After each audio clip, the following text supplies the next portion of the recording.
Anasema kwamba wakati ambapo atakiwa kiponya watu wengine, dadi asikupite tena. Mwambia kwamba usinipite tena. Bwana tunaliheshimu. Usinipite tena Yesu. Tuko weponi mwako asubuhi ya leo Jehova. Yesu. Hilo ndilo ombi letu. Hilo ndilo ombi letu. As we are in the presence of the Lord, we can take 1 minute tumwambie Bwana ya kwamba tuko weponi mwako. Bwana unapozuru wengine, Bwana unapotembelea wengine, Bwana unapoangalia mioyo ya wengine, pia nasi tuko weponi mwako. Oh Lord we pray, Lord we pray, oh Lord find us in your presence. Bwana unaweza sema jambo juu ya maisha yetu asubuhi ya leo. Bwana unaweza tupea neema tena asubuhi ya leo. Tunakuhimidi weponi mwako Bwana. Tunakutukuza weponi mwako Jehova. Tunaomba neema yako Yesu. Tunaomba nguvu zako Bwana. Tunaomba kuinuliwa na wewe. Kiti chako cha rehema Bwana tunakitazamia asubuhi ya leo. Bwana tuhitaji msamaha wako katika jina la Yesu. Somebody pray. Mwambie Bwana tuko mahali hapa. Have your way Lord. In the name of Jesus Christ our Lord, we bless you Lord. We worship your name, O King of glory. Tunakushukuru kwa Bwana uko mahali hapa. Tunashukuru Bwana kwa sababu ya uwepo wako. Pia kwamba Bwana unasema na mioyo yetu asubuhi ya leo. Katika jina la Yesu Kristo. Lord we love you, we bless you. In the name of Jesus Christ our Lord. Hallelujah. Everlasting Father, in the name of Jesus Christ, Lord, we come before you this morning with thanksgiving in our hearts, O Lord. Yes. We've come to worship you, Lord. We've come to lift your name higher. Lord, we thank you because of this opportunity that, Lord, you've given unto us to gather into your presence. It's an honor, God. We give you praise, we give you glory, and we honor you. Lord, we thank you because you have been with us in our worship. And Lord, even in your word, you will be with us. We pray that, Lord, may you be with us until the end of this service. In Jesus' name we pray. Amen. Tunaweza mshangilia Bwana kwa kuwa yeye ni mwema asubuhi ya leo. Amen, amen. Praise the name of Jesus. Amen. So, ningependa nichukue fursa hii niwakaribishe katika nyumba ya Bwana asubuhi ya leo. Pia niwahimize ya kwamba salimia aliye karibu na wewe, umkaribishe katika nyumba ya Bwana. Salimia watu wawili watatu, welcome them to the house of the Lord. Tell them to feel at the feet of Jesus in the name of Jesus Christ. Mahali hapa ni pazuri. Bwana Yesu asifiwe. Daudi anasema in the book of Psalms that one thing that I ask of the Lord, one thing that I desire most, one thing that I am seeking is that I may dwell in the presence, in the house of the Lord all the days of my life. Bwana Yesu asifiwe. Daudi yeye anasema ya kwamba jambo moja analolitaka, jambo moja ambalo moyo wake unatamani ni ya kwamba akae katika nyumba ya Bwana siku zake zote, siku za maisha yake yote, so that aone wema wa Bwana. Praise the name of Jesus. So there is mercy, there's goodness of God, there is joy in this house. So pia nasi inatufaa, we admire to be in the house of the Lord for the days of our lives. Amen. Amen. So karibu sana, and may the Lord bless you. So kwa muda mfupi ambao uko mbele yetu, ningependa tuende katika neno la Bwana, and I know that God is going to bless us. Amen. Amen. So I would like to read from the book of Ezekiel, chapter number 37, verse number 1. Tutaona mahali tutafika, and the Lord will bless us. Verse 1, the Bible says, "The hand of the Lord was upon me, and he brought me out in his spirit, in the spirit of the Lord, and they set me down in the midst of the fire. It was full of ponds. Verse number 2, the Bible says, he led me around among them, and behold, there were very many on the surface of the fire. And behold, they were very dry. Verse number 3, the Bible says, and he said to me, Son of man, can these ponds live? And I answered, Oh Lord, you know. Verse number 4, the Bible says, then he said to me, prophesy over the ponds. And they said to them, O dry bones, hear the word of the Lord. Verse number 5, the Bible says, thus says the Lord, God of the bones, behold, I will cause breath to enter you, and you shall live. Verse number 6, the Bible says, I will lay sinews upon you, and will cause flesh to come upon you, and cover you with the skin, and put breath in you, and you shall live, and you shall know that I am the Lord. Verse number 7, the Bible says, so I prophesied as I was commanded. So that is God that was commanding him. And as I prophesied, there was a sound, and behold, a rattling, and the ponds came together, pond to its pond.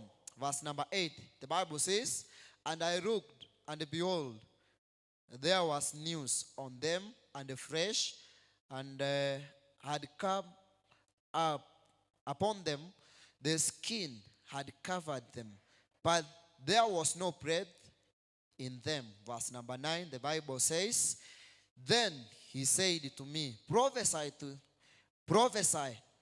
the breath, prophesy, Son of man, and they say to the breath, thus saith the Lord God, come from the four winds, and O breath, and breath on this slain, that they may live. Verse number 10, the last one, the Bible says, so I prophesied, and he came, and he commanded me. And I prophesied as he commanded me, and the breath came into them, and they lived, and stood on their feet, an exceedingly great army. And that is the word of God. Let's pray. Father, in Jesus' name, we thank you because of your word. The Bible says that your word is the living water. As we hear from you, Lord, may you speak unto us and our hearts. In the name of Jesus we pray. Bwana Yesu asifiwe. Mahali ambapo tumesoma, these are verses ambazo tumesoma siku nyingi, and kila wakati tunasoma, Mungu huwa anatuzungumzia ya kwamba kupitia kwa nguvu zake juu ya maisha yetu, Bwana anaweza fanya jambo ambalo lilikuwa ngumu, au Bwana anaweza fanya jambo lenye halingewezekana kwa nguvu za mwanadamu likafanyike. Bwana Yesu asifiwe.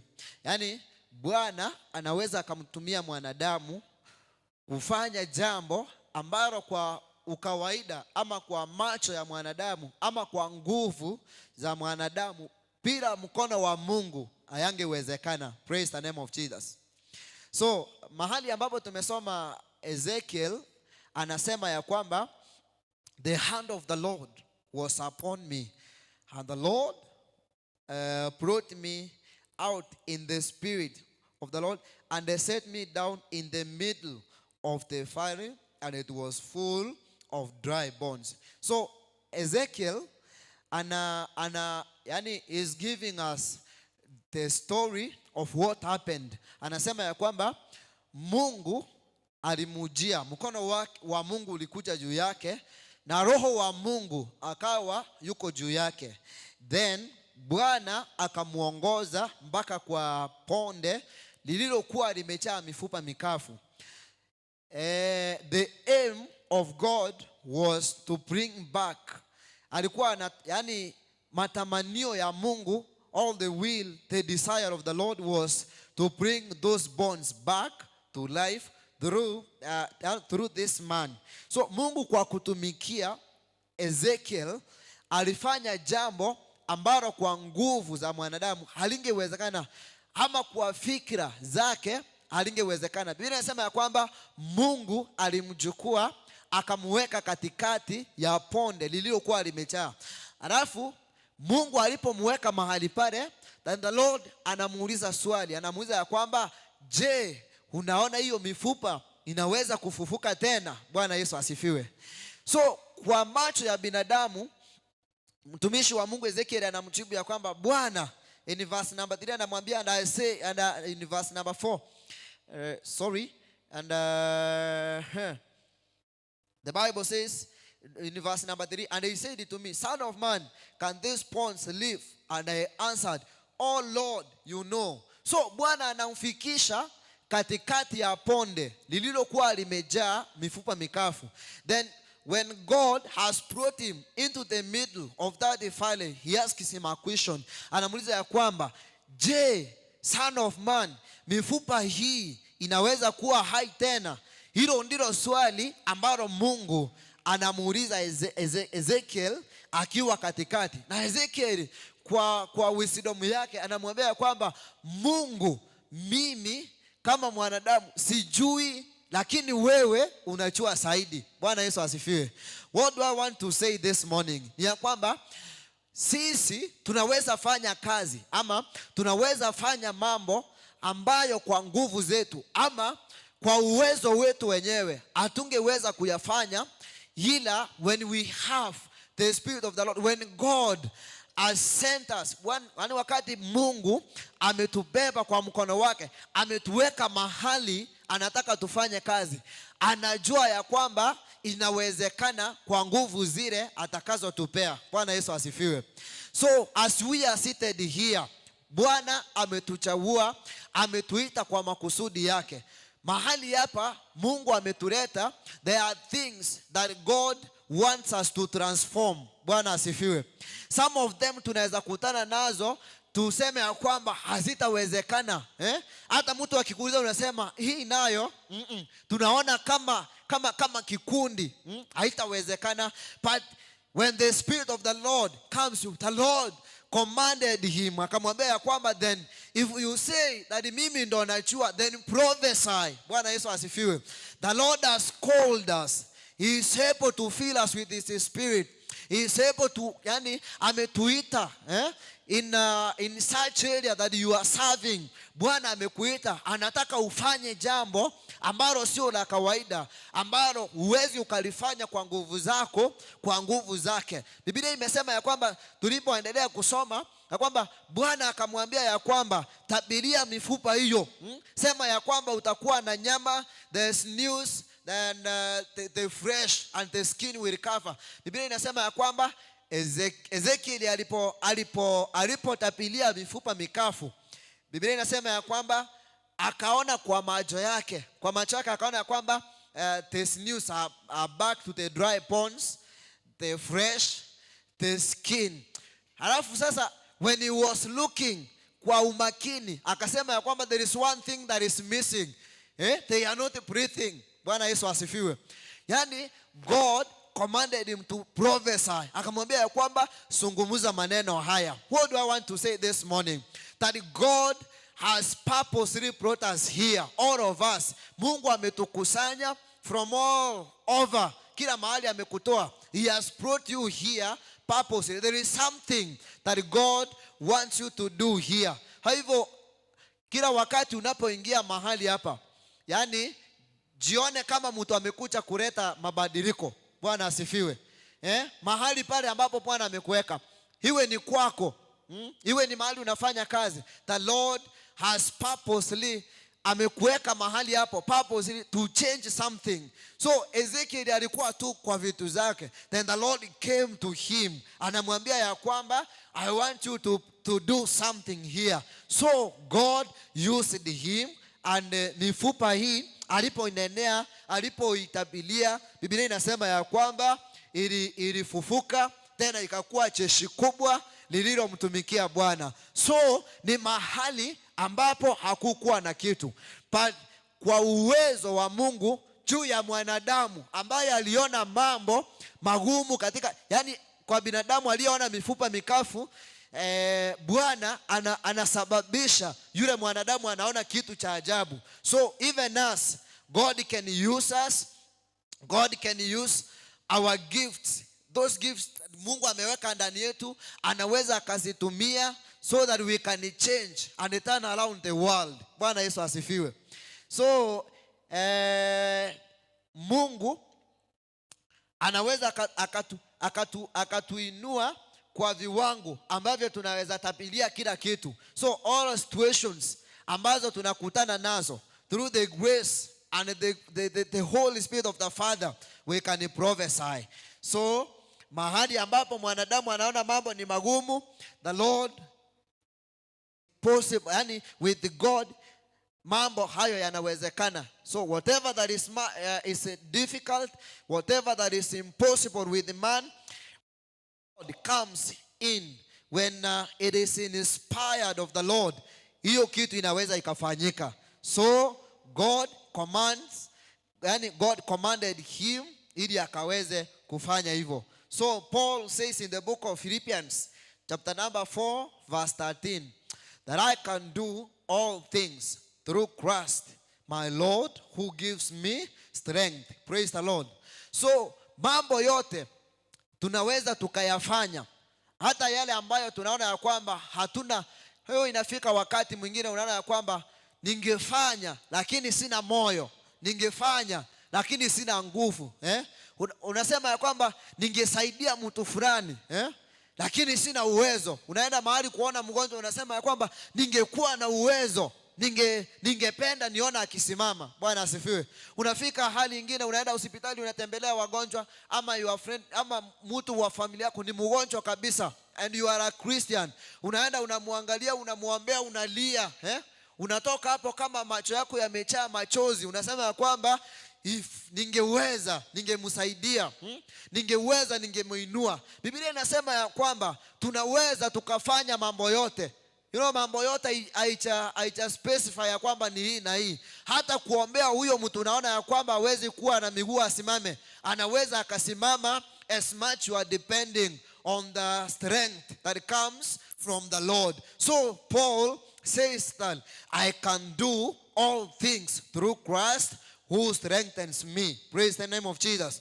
So Ezekiel alifanya mambo ya kufufua mifupa mikafu kwa nguvu za Mungu. Pia this man Paul anatu encourage ya kwamba whatever that is impossible with us, and even when we feel that tunaweza tungefanya lakini hatuna nguvu, anasema ya kwamba tunaweza tukayafanya mambo yote, tunaweza tukabadilisha hali zote kupitia kwa nguvu ambazo zinazotoka katika Mungu. So I want you to look around, uone ni lipi lile ambalo umekuwa ukitamani ya kwamba ningekuwa na uwezo, ningelibadilisha, ningekuwa na nguvu zangu, ningefanya na nia okoke kabisa. Biblia inasema ya kwamba inawezekana. Bwana Yesu asifiwe. Inawezekana wakati tutamtumainia Roho wa Mungu aliye hai ili atutie nguvu. So we can do all things through Christ who strengthens us. And I also like us to read in the book of Nehemiah. There is something here when Nehemiah was building the walls of Jerusalem. Biblia inasema ya kwamba Sanbalati na Tobia na wengine, they stood against them. Kila kitu walichokuwa wanafanya walikuwa wanapingana. Wanasema ya kwamba chenye wanafanya hapa hata misingi yake haitawekwa ikue misingi kamilifu. Wanasema hata mbweha akiruka juu anaweza akaangusha. Lakini they stood, wakafanya kazi, wakachenga ukuta. So in the book of Nehemiah chapter number 6 and verse 16, the Bible says, And when all our enemies heard of it, all the nations around us were afraid, and they fell greatly in their own esteems, for they perceived that this work had been accomplished with the help of God. Bwana Yesu asifiwe. Hata Nehemia nani neno la Bwana anasema kupitia kitabu cha Nehemia kwamba anaandika, anasema ya kwamba wakati walikuwa wanafanya kazi ya Mungu ya kurejesha ama they were restoring the glory of Jerusalem, wakati ukuta ziliangushwa, mambo yakaharibika. So Nehemia came back ili akuje kufanya mambo, yani kurejesha ule utukufu wa Yerusalemu. Biblia inasema ya kwamba kulikuwa na upinzani kutoka kwa maadui zao akina Saniparati, Topia na wengine. They were against whatever that they were doing. So Nehemia worked na wengine wakashirikiana. Mahali maadui, hata Waisraeli wengine walikuwa wanaona ya kwamba mahali hapa hata hatutaweza. Biblia inasema verse na hiyo chapter 6 number 16 ya kwamba wakafanya kazi na walipomaliza, Bwana asifiwe, maadui zao watu waliokuwa wanawazunguka vijiji vingine wakaona kweli hawa watu wamesimamisha ukuta, wamesimamisha mahali ambapo palikuwa pameharibika. They have made everything, kila kitu kimekuwa sawa. Wanasema ya kwamba maadui zao, hata jamii ambao zilizokuwa zinawazunguka, wakasema ya kwamba these people wamefanya hii kazi sio kwa nguvu zao, but there is another hand, the hand of the Lord was with them. Bwana asifiwe. Tunaweza fanya kazi watu waone ya kwamba tuko peke yetu, lakini watakapoona matokeo, watu wanaweza dharau chenye unafanya. Watu wanaweza ona ya kwamba hauna, yani hauwezi ukafanya kitu kikaonekana. Biblia inasema ya kwamba Nehemia walipomaliza kujenga ukuta, wakarudisha kila kitu mahali kilikuwa. Watu wakasema ya kwamba hawa watu wamefanya mambo haya yote sio kwa sababu ya nguvu zao, ila kuna nguvu ambazo zimetoka kwa Mungu. Mkono wa Mungu mwenyewe ndio umewasaidia. Situfike mahali hapo tunaweza fanya kitu ambacho kimeshindikana kikakuwa, hata watu wanapoangalia waseme ya kwamba hawa hakika wamesaidiwa na Mungu. Bwana asifiwe. Yani Bwana atusaidie tufanye, yani kama ni mahali mambo yamekuwa magumu, tuyatatue kwa njia yenye watu wanaangalia wanasema yenyewe hawa watu wako na Mungu. So watu walisifu, wakasema ya kwamba hii kazi haichafanywa tu na Nehemia na marafiki zake na ndugu zake. Hii kazi wamesaidiwa na mkono wa Mungu. So the hand of the Lord upon us. Tunaweza fanya mambo yale ambayo hayawezekani, yale mambo ambayo tunafikiria ya kwamba hatutayaweza, tunaweza tukayafanya na yakakuwa sawa kwa utukufu wa jina la Mungu wetu. So Nehemia anamaliza kazi na maadui wanasema ya kwamba hakika imekuwa ni Mungu. Ombi langu asubuhi ya leo ni ya kwamba Mungu atusaidie. Bwana asifiwe. Tuweze kuleta suluhisho mahali ambapo tunaona ya kwamba mambo ni magumu. Bwana anamchukua Ezekiel mahali ambapo hakungeonekana kunaweza tokea kitu. Anamsaidia, anamtumia. At the end the Bible says ya kwamba jeshi la watu walio hai wakatoka katika mifupa iliyokuwa mikavu. So tunaweza fanya kazi kwa nguvu za Mungu. As I finish, allow me to read the book of Zechariah chapter number 4 and verse 6. The Bible says, and I said, Zechariah chapter 4 verse number 6. The Bible says, then he said to me, this is the word of the Lord to Zerubbabel, not by mighty nor by power, but by the Spirit, says the Lord of hosts. Bwana asifiwe. Biblia inasema ya kwamba then Bwana akamujia akamwambia ya kwamba yani Bwana akamujia akamwambia kutoka kwa kinywa, Bwana akamunenea kutoka kwa kinywa cha aliyekuwa anaitwa Zerubbabel, akamwambia kwamba sio kwa nguvu wala kwa uweza, ila ni kwa Roho Mtakatifu wa Mungu. So as I finish this morning, ningependa niseme ya kwamba pia nasi tunaweza tukayafanya mambo yote, sio kwa nguvu zetu. Biblia imesema ya kwamba sio kwa nguvu wala kwa uweza. Mahali kuna wakati unafika tunapata tuko na nguvu, tunaweza sema ya kwamba tunaweza fanya mambo. Hatuwezi tukafanya mambo yoyote bila nguvu za Mungu. Anasema ya kwamba sio kwa nguvu wala kwa uweza, ila ni kwa Roho Mtakatifu wa Mungu. So we can do all things kupitia kwa nguvu za Mungu. Mkono wa Bwana na Roho wake akiwa juu yetu, tunaweza badilisha mambo yaliyokuwa magumu yakawe rahisi, yaliyoshindikana yanawezekana tena katika jina la Yesu Kristo. So this morning I would like us to be on our feet as we pray. Dakika tu moja mbili umwambie Bwana ya kwamba Bwana, wewe unajua sababu mbona umenileta mahali hapa. Bwana akufungue macho, akwambie chenye unafaa kufanya katika jina la Yesu Kristo. Bwana anamchukua Ezekiel, anamweka katikati ya bonde lililojaa mifupa mikavu, na mahali hapo Bwana anamzungumzia na Bwana anamuelekeza, anamwambia fanya hivi, ukafanye hivi, na mifupa hii itaweza kuwa hai tena. So Bwana amekuleta mahali hapa kwa sababu fulani. So ningependa kwa dakika moja mbili kwa maneno yako mwambie Bwana ya kwamba umenileta mahali hapa. Unajua sababu kamili yenye Bwana imekufanya ukanileta mahali hapa. Bwana akaweze kukusaidia, Bwana akaweze kukutumia ukafanye lile jambo ambalo Bwana amekuitia mahali hapa. Usije ukapoteza muda wako kwa mambo mengine, na ila hali kuna jambo moja ambalo Bwana amekuitia mahali hapa. Uko Nyamataro purposely kwa sababu Mungu anataka kukutumia ili ukaweze kufanya jambo fulani. Mwambie Bwana ya kwamba nifungue macho. Mwambie Bwana, ongea tu na Mungu asubuhi ya leo. Tell God, open my eyes. Let me see, Lord, what you have called me to do here, so that nikaweze kukifanya wakati ningali na muda, wakati ningali na nafasi, wakati ningali na nguvu, katika jina la Yesu Kristo. Mungu usiyeshindwa, tuko mahali hapa asubuhi ya leo. Tunaamini ya kwamba Bwana, kwa mkono wako umetuita Jehova, umetuleta mahali hapa. Vizazi vyote Bwana, kila lika tuko mahali hapa ili Bwana ukaweze kututumia. Jehova, tuonyeshe yale ambayo umetuitia, yale Bwana ambayo unataka tuyafanye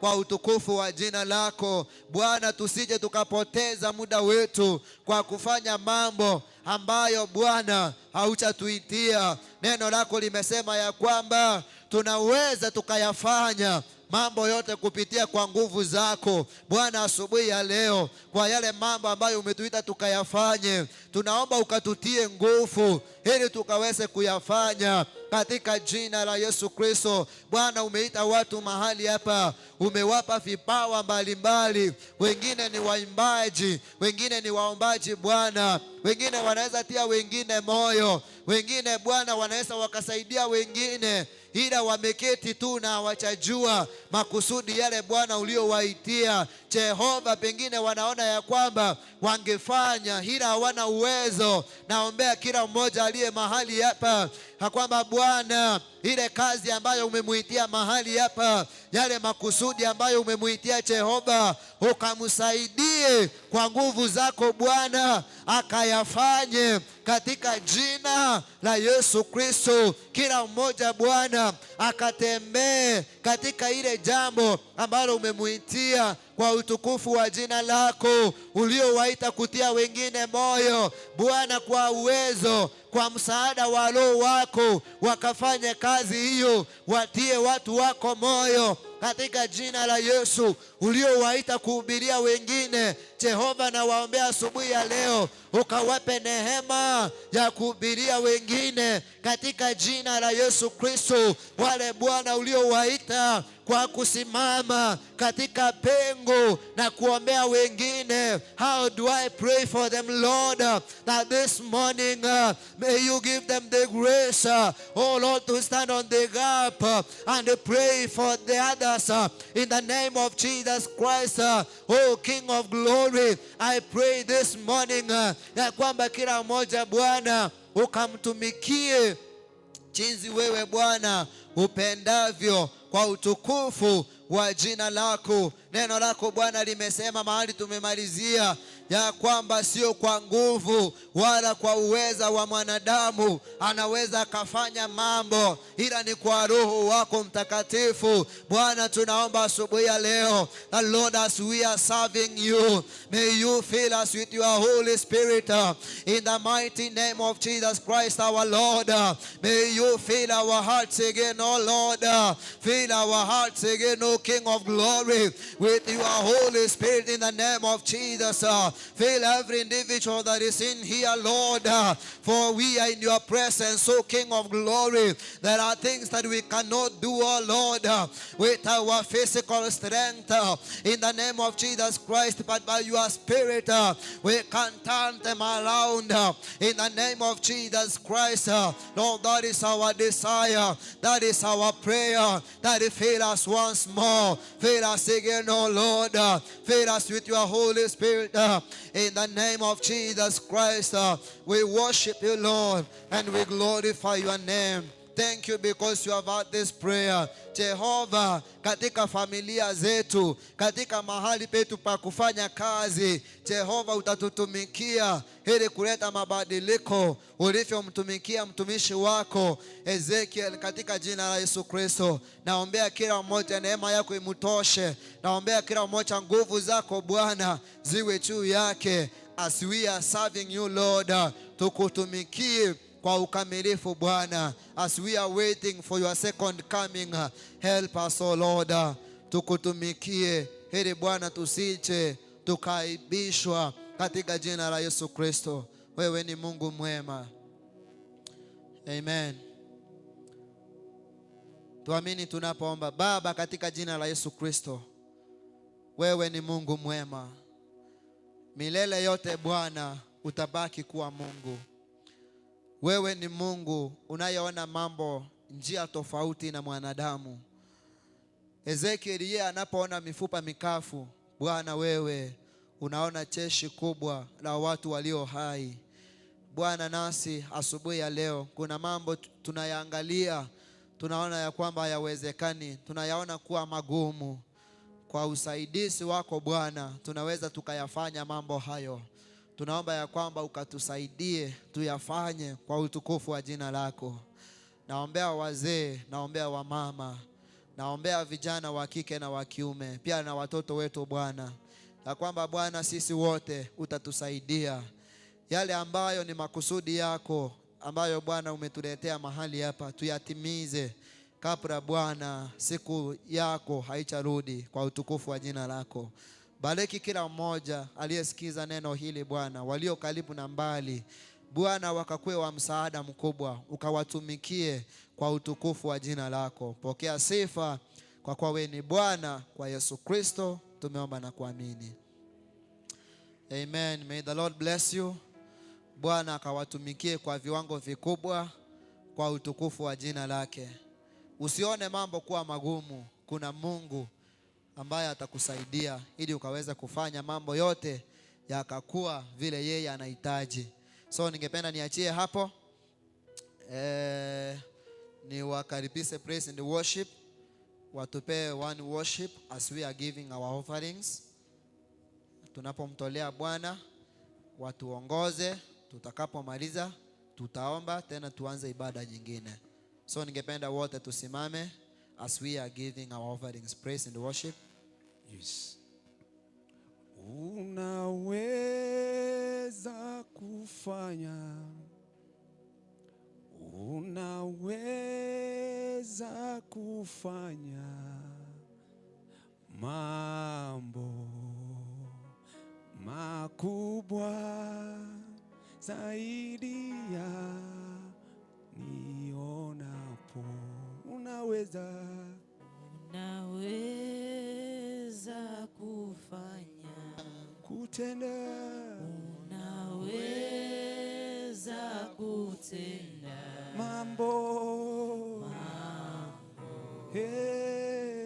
makubwa Baba, zaidi ya niombavyo. sema tena, unaweza kufanya Mfariji, unaweza kutenda Mponyaji, makubwa zaidi ya niombavyo. unaweza. Amen. Tunaweza kusimama tafadhali. Unaweza kutenda mambo makubwa zaidi ya nionavyo. Unaweza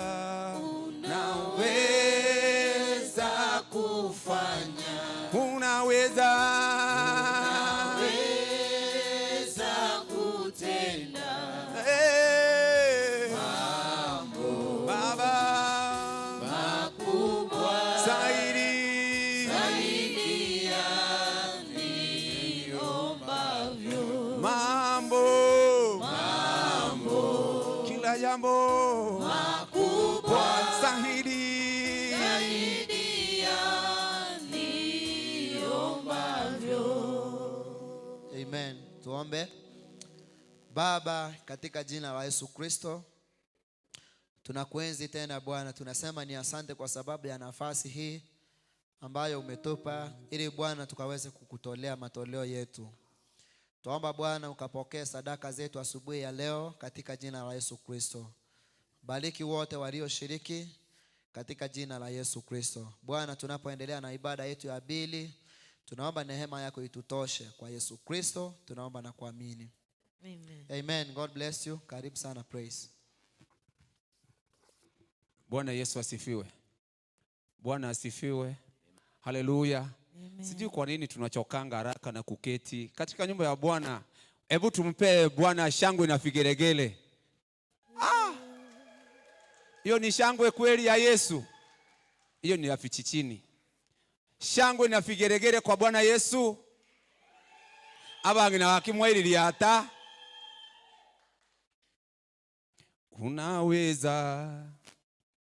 Unaweza, hakuna jambo lililogumu la kumushinda Yesu. Hakuna jambo linashinda Mungu wetu. Tafadhali naomba kila mmoja tusimame na miguu yetu. Naomba kila mmoja tusimame na miguu yetu. Kila mmoja simama. Yaani naomba kila mmoja tuinue mikono yetu juu. Tuinue mikono yetu juu. Mwambie Mungu ni asante kwa ajili ya siku ya leo. Ni asante kwa ajili wewe ni baba yetu. Ni asante kwa ajili wewe unaweza. Ni asante kwa ajili wewe ni kimbilio letu. Ni asante kwa ajili wewe ni tegemeo letu. Tunakupa sifa Bwana. Tunalinua jina lako, tunasema ni asante. Hakuna jambo linalokushinda Mungu wetu. Hakuna jambo Mungu wetu wewe liko ngumu Bwana kwako. Tunakupa sifa mfalume. Tunakupa Yesu sifa. Maana wewe ni baba yetu. Maana wewe ni Mungu wetu. Wewe ni Jehova unayeweza. Wewe unayetuandalia mabaya Bwana. Wewe unayetushindia Bwana. Wewe unayeshindia wajane mfalume. Wewe unayetetea yatima Bwana. Tunakuinua Bwana. Tunalihimidi jina lako. Tunasema ni asante Baba. Maana watoto wetu walirudi wakiwa salama na watarudi mashuleni wakiwa salama. Baba, tunasema ni asante kwa ajili ya familia zetu. Ni asante mfalume kwa ajili ya watoto wetu. Ni asante mfalume kwa ajili ya kanisa letu. Tunasherehekea utukufu wako. Tunasema ni asante mfalume. Tunasema ni asante mfalume. Tunasema ni asante maana wewe ni Mungu. Tunasema ni asante Baba. Tunalitukuza jina lako. Tunasema wewe ni Mungu, tunalitukuza jina lako. Hata tunapokuwa wagonjwa mfalme, wewe watutia nguvu Bwana. Hata tunapolemewa Mungu, wewe watutia nguvu mfalme, maana wewe uko pamoja nasi Baba. Tunasema ni asante siku ya leo, tumekusanyika mahali hapa tukisema ni asante Bwana. Usiku wote wewe watulinda, siku zote wewe watulinda. Tunasema ni asante Bwana, si kwa nguvu zetu mfalme, si kwa nguvu zetu mfalme, si kwa kazi zetu Bwana, si kwa ajili ya familia zetu mfalme, kwa yote ni kwa ajili ya nguvu zako.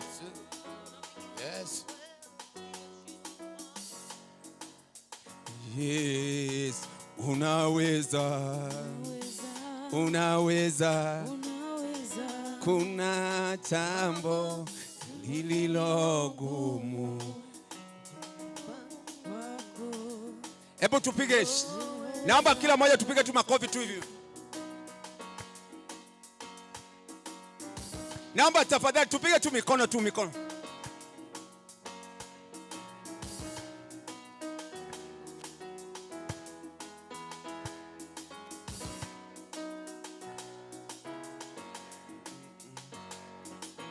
Unastahili kuabudiwa, wewe ni Mungu wangu, wewe unastahili kuabudiwa, wewe ni Mungu wangu. Unastahili kuabudiwa, wewe ni Mungu Baba. Unastahili kuabudiwa, wewe ni Mungu Baba. Unastahili kuabudiwa, wewe ni Mungu Baba. Unastahili kuabudiwa, wewe ni Mungu Baba. Unastahili kuabudiwa, wewe ni Mungu Baba. Unastahili kuabudiwa, wewe ni Mungu Baba. Unastahili kuchezewa, wewe ni Mungu Baba.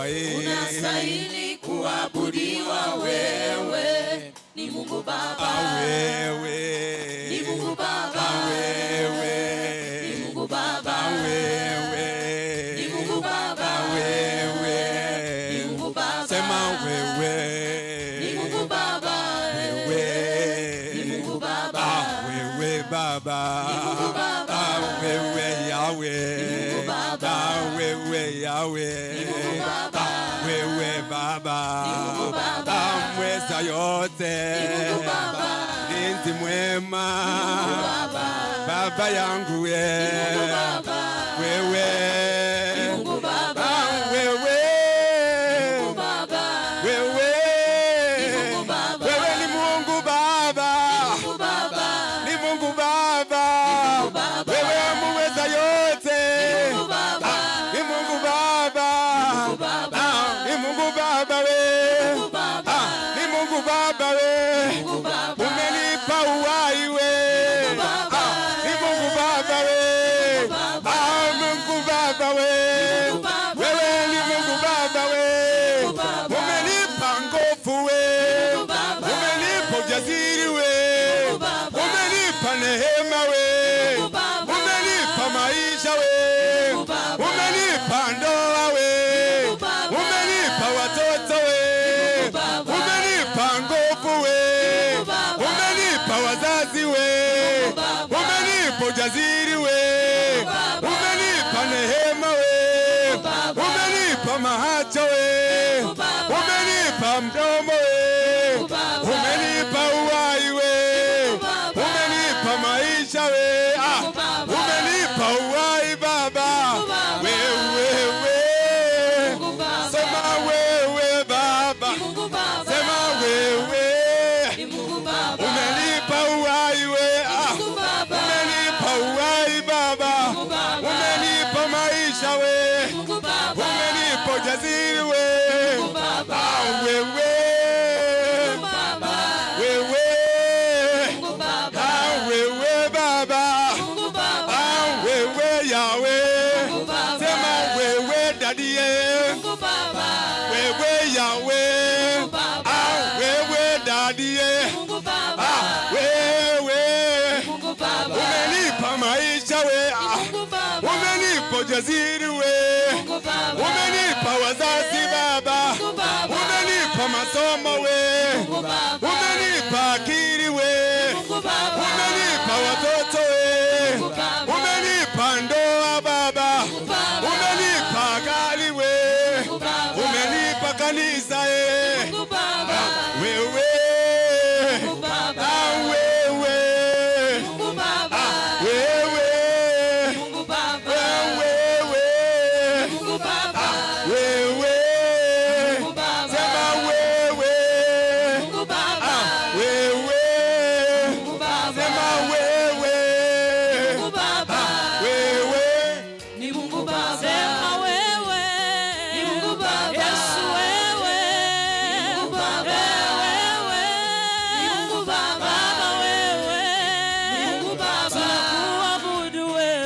Mungu Baba. Sifu wewe. Mungu Baba. Twakuinua wewe. Mungu Baba. Twakuinua wewe. Mungu Baba. Mwambie wewe. Mungu Baba. Yesu wewe. Mungu Baba. Wakuponya wewe. Mungu Baba. Wakubariki wewe. Mungu Baba. Wewe. Mungu Baba. Yesu wewe. Mungu Baba. Aya, weka mikono yako namna hii kwa Yesu.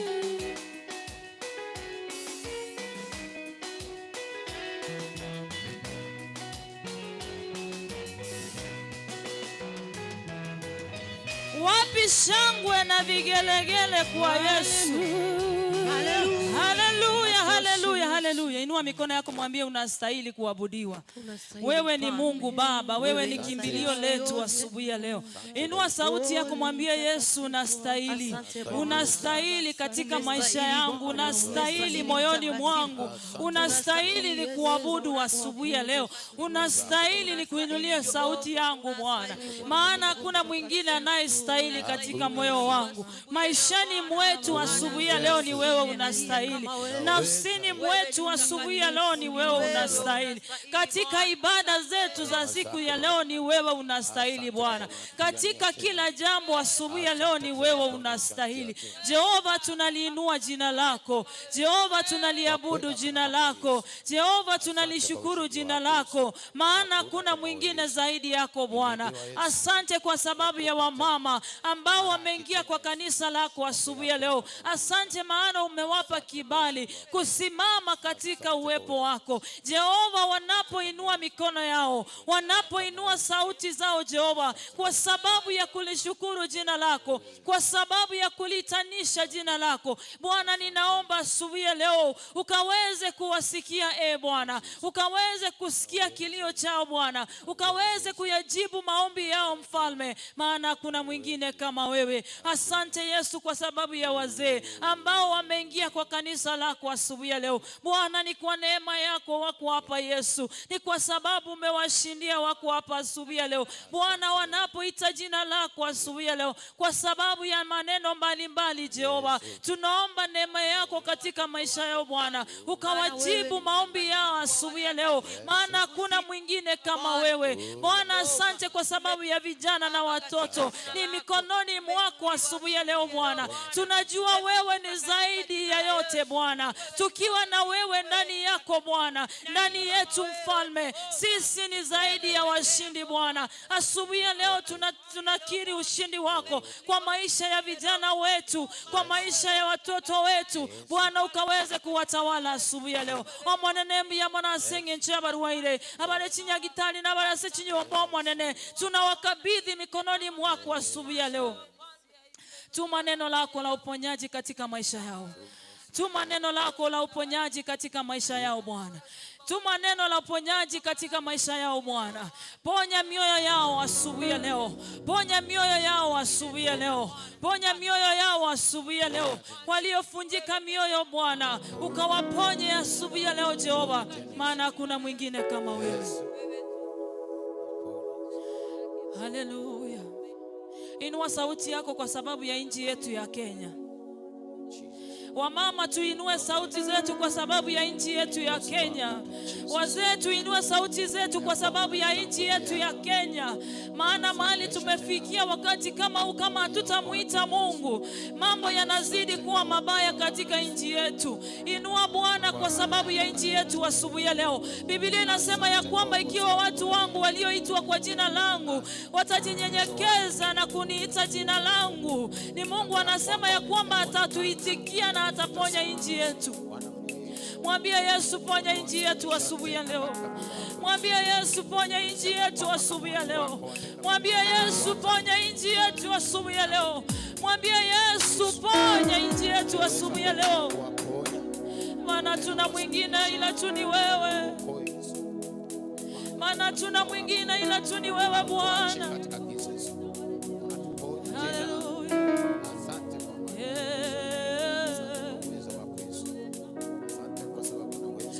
Nishike mkono Bwana, nishike mkono, nishike mkono Bwana, nishike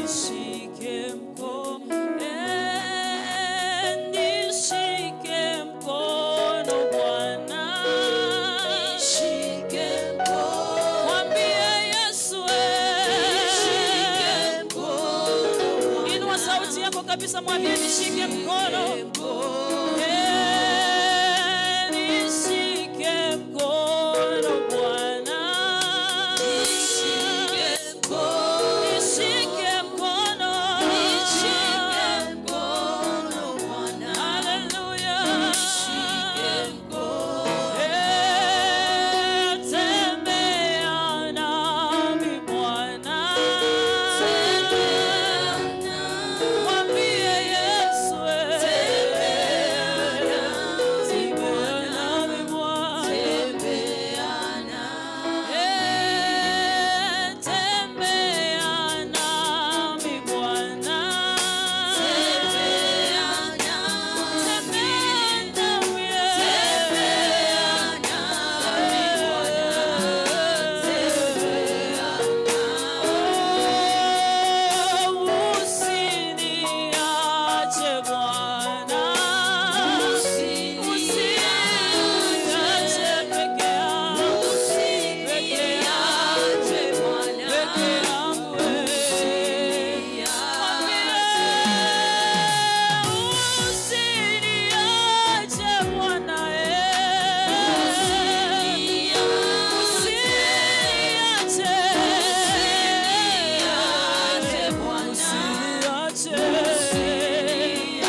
yako mwambie sitaweza bila wewe. Sitaweza bila wewe Yesu. Mwambie Yesu niongoze. Mwambie peke yangu sitaweza katika safari ya wokovu. Mwambie peke yangu sitaweza katika safari ya wokovu. Baba ninakuhitaji asubuhi ya leo Yesu. Ninakuhitaji, ninakuhitaji, ninakuhitaji Yesu. Ninakuhitaji Bwana, ninakuhitaji milele. Uniongoze, uniongoze, uniongoze. Kanisa hili mlitawale Bwana. Hallelujah. Wachungaji wote Hallelujah. watawale Bwana. Hallelujah. Wote utuongoze. Najua Bwana yuko hapa siku ya leo kwa ajili ya maisha yetu. Bwana anasema tumpe roho zetu asubuhi ya leo. Mwambie Mungu tu niongoze. Mwambie Mungu tu niongoze. Inua kinywa, inua sauti yako, fungua kinywa chako. Mwambie Yesu niongoze. Mwambie safari hii ni ngumu bila wewe. Mwambie safari hii ni ngumu bila wewe. Mwambie safari hii sitaiweza bila wewe asubuhi ya leo. Majaribu yamekuwa mengi katika maisha yangu. Oh, sitaweza bila wewe, sitaweza bila wewe. Sitaweza bila wewe. Sitaweza bila wewe, bila wewe, bila wewe, bila wewe.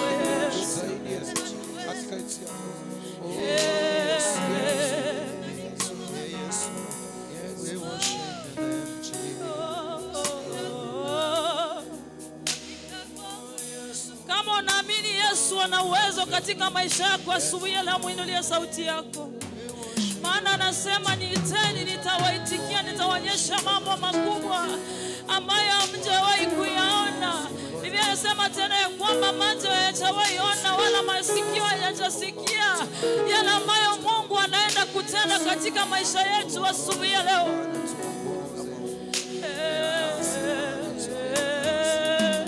Angalia yale ambayo yanatendeka katika nchi ya Kenya asubuhi ya leo.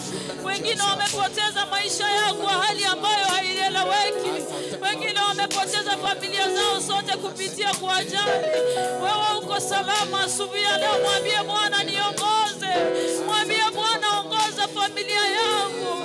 Mwambie Bwana ongoza watoto wangu asubuhi ya leo. Mwadhemi nyasada ni mesenge jongi saile. Nani ni wewe unatosha katika moyo wangu. Ni wewe unatosha ni kuabudu asubuhi ya leo.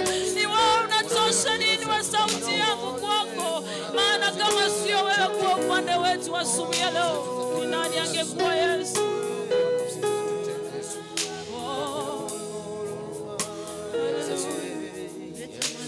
Kuna hii wimbo nasema ya kwamba niongoze Bwana popote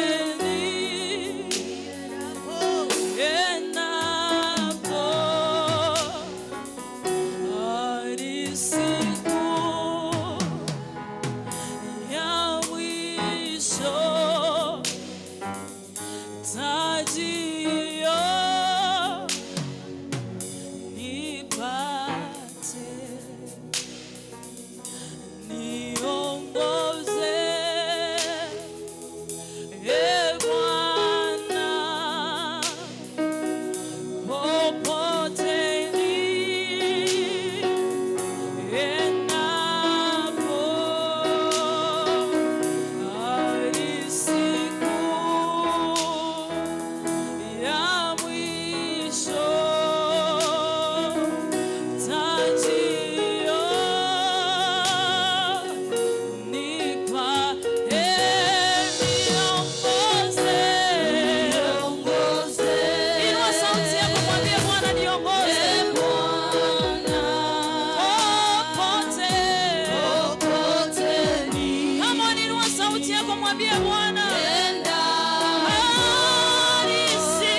kama sio yeye umbali ungeweza.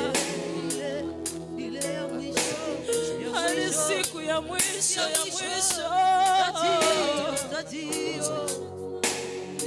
sio rahisi kupokea taji siku ya mwisho. Sio rahisi kuipokea taji siku ya mwisho. Unahitaji Bwana akakuongoze asubuhi ya leo. Unahitaji Roho wa Bwana akakuongoze asubuhi ya leo. Inua sauti yako kwa Bwana, mwambie Bwana niongoze. Matevi Nyasaye ngandae.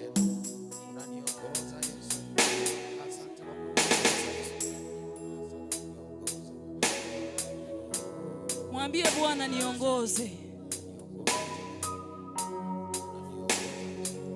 Wakati unaona ya kwamba ni vigumu hata kuinua sauti yako, ndio wakati mzuri wa kumuita Bwana. Haleluya.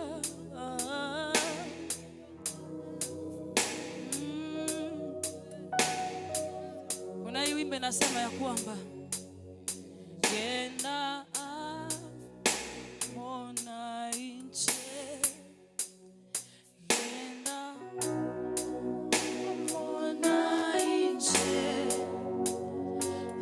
aseo rogendo rwande, Genda mona inche, Yeso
Bwana tukushukuru.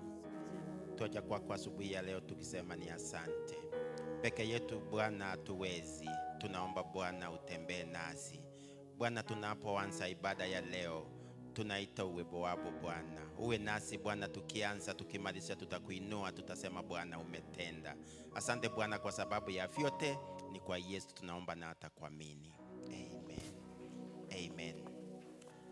Asante sana Praise in Worship kwa kutuongoza kwa kipindi ya praise. May God bless you so much.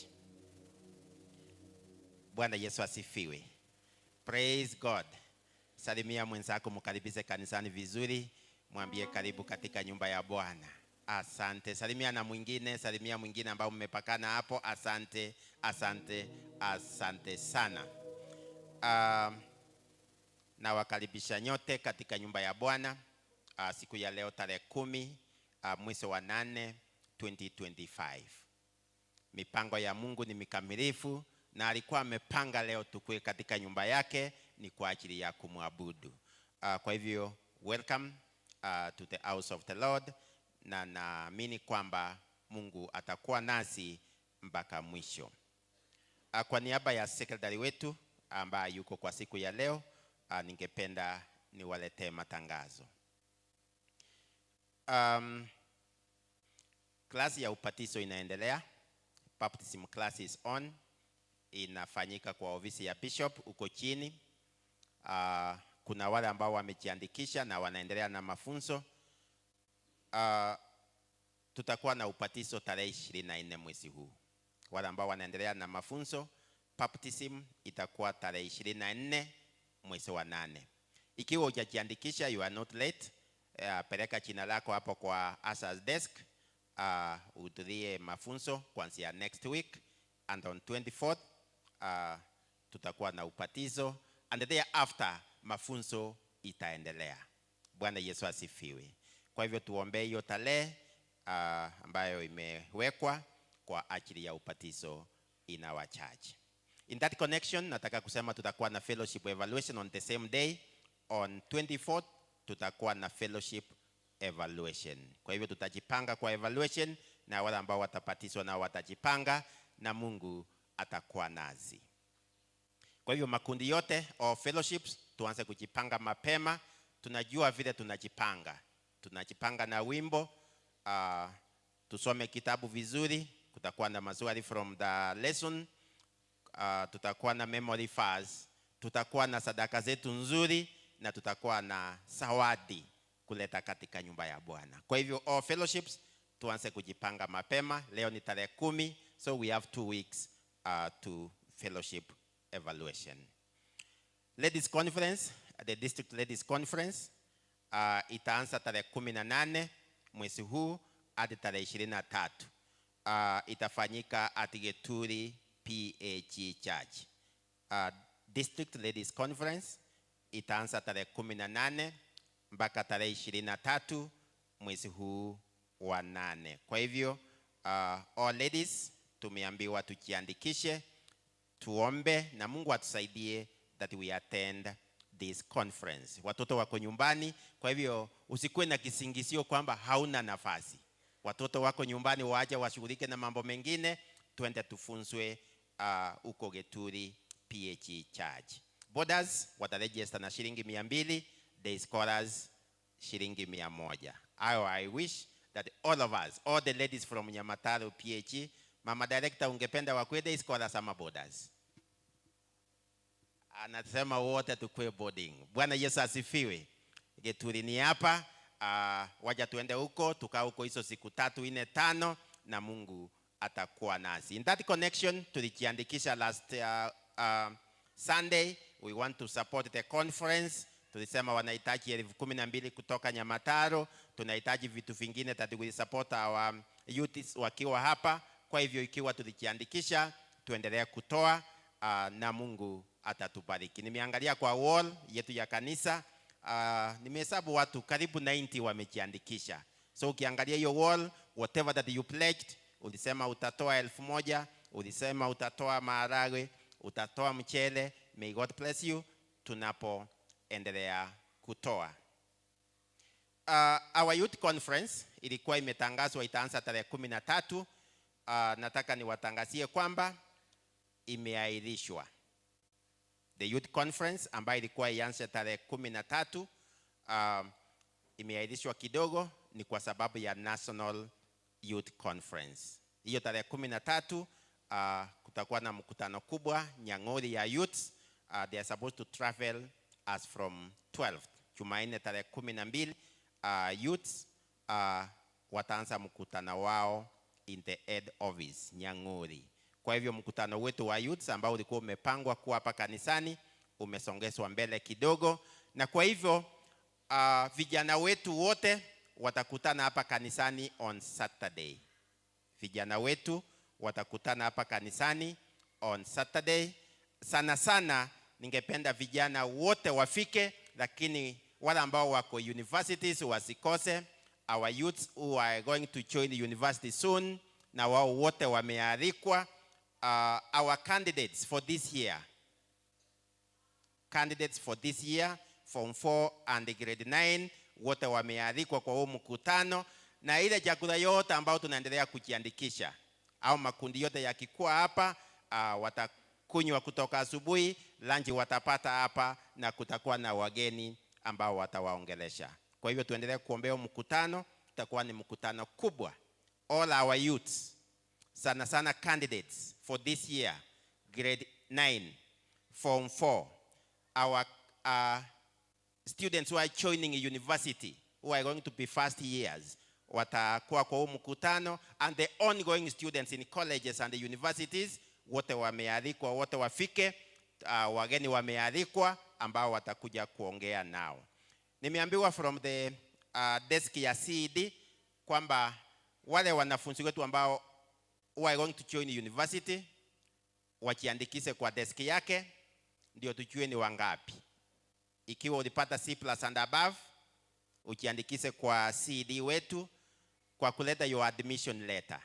Ile letter ambayo umeitiwa university. Bishop angependa awaombee vizuri wanapofungua shule, na hiyo record tukue nayo kwa CD wetu. Maombi tutafanya hiyo Jumamosi na Jumapili. Kwa hivyo all candidates who are joining a university, this is a special day for you. Kindly register with CD. Ikiwa ulipata C+ and above na umeitwa university, uko na hiyo barua, CD amefungua file ya wanafunzi wetu wote who are going to university and other colleges. May God bless you so much.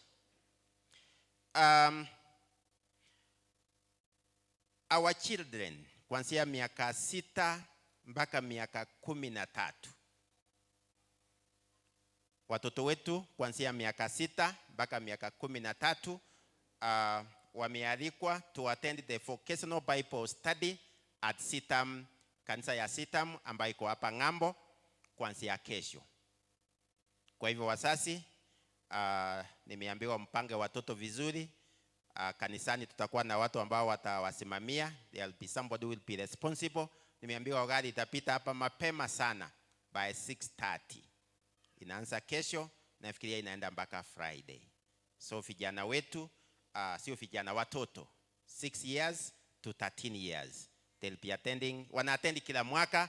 So mwaka huu ni kuanzia kesho tarehe 11 mpaka at Friday.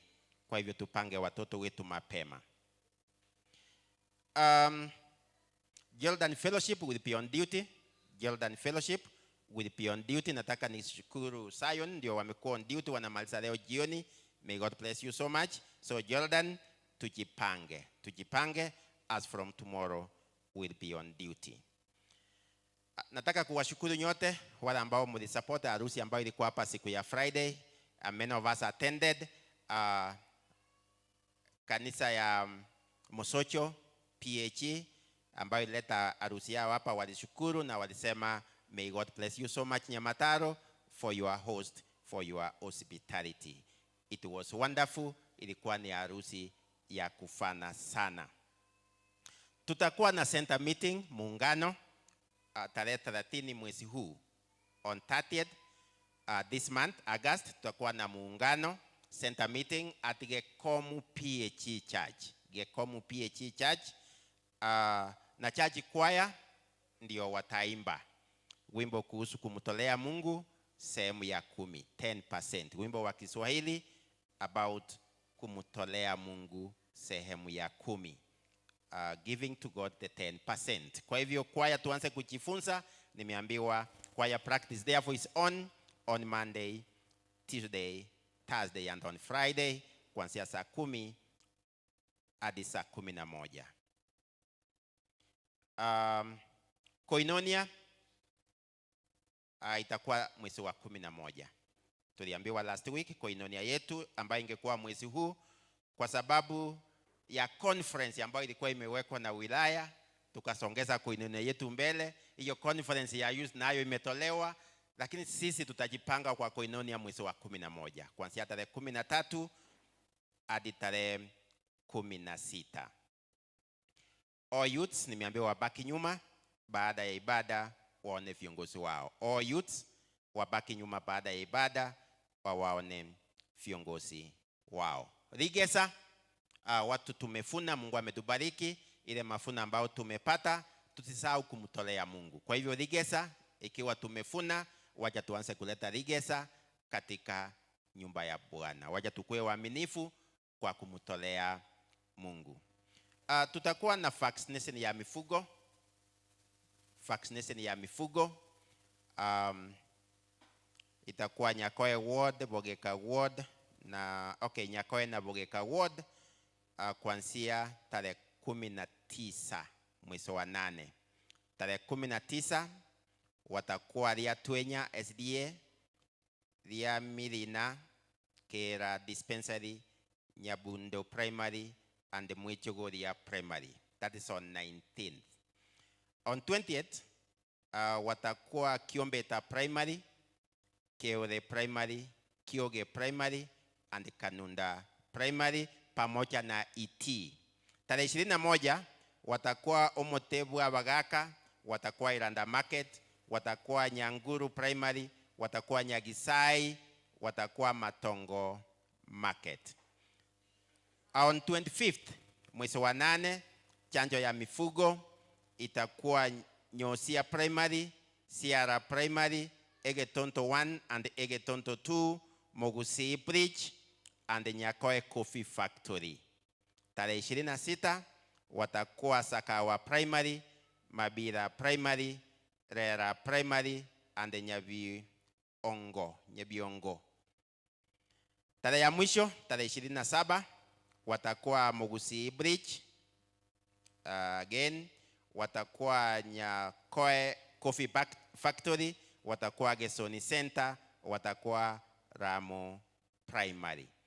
Arets, ng'ombe, that's cattle, sheep and goats, 50 shillings. Dogs and cats, 100 shillings.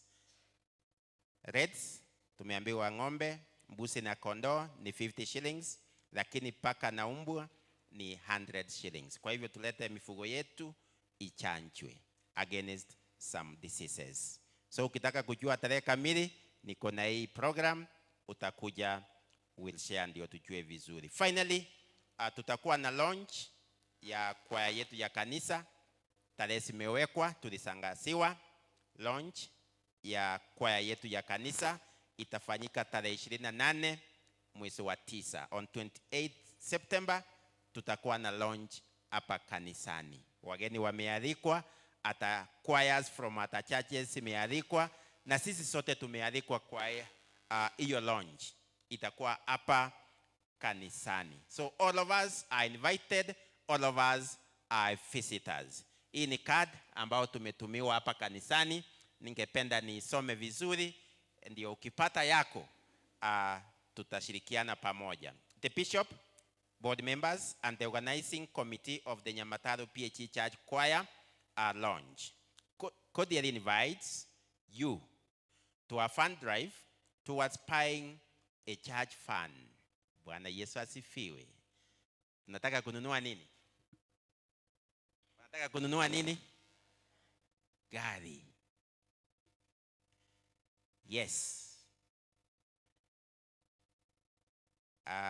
Fund drive, it's a launch, lakini itakuwa kama mchango wa kununua church fund, na wametarget to raise 1 million Kenya shillings. The function is scheduled to take place on 28 September 2025 as from 1 p.m. Itakuwa Sunday, tutamaliza ibada na tuingie kwa mchango.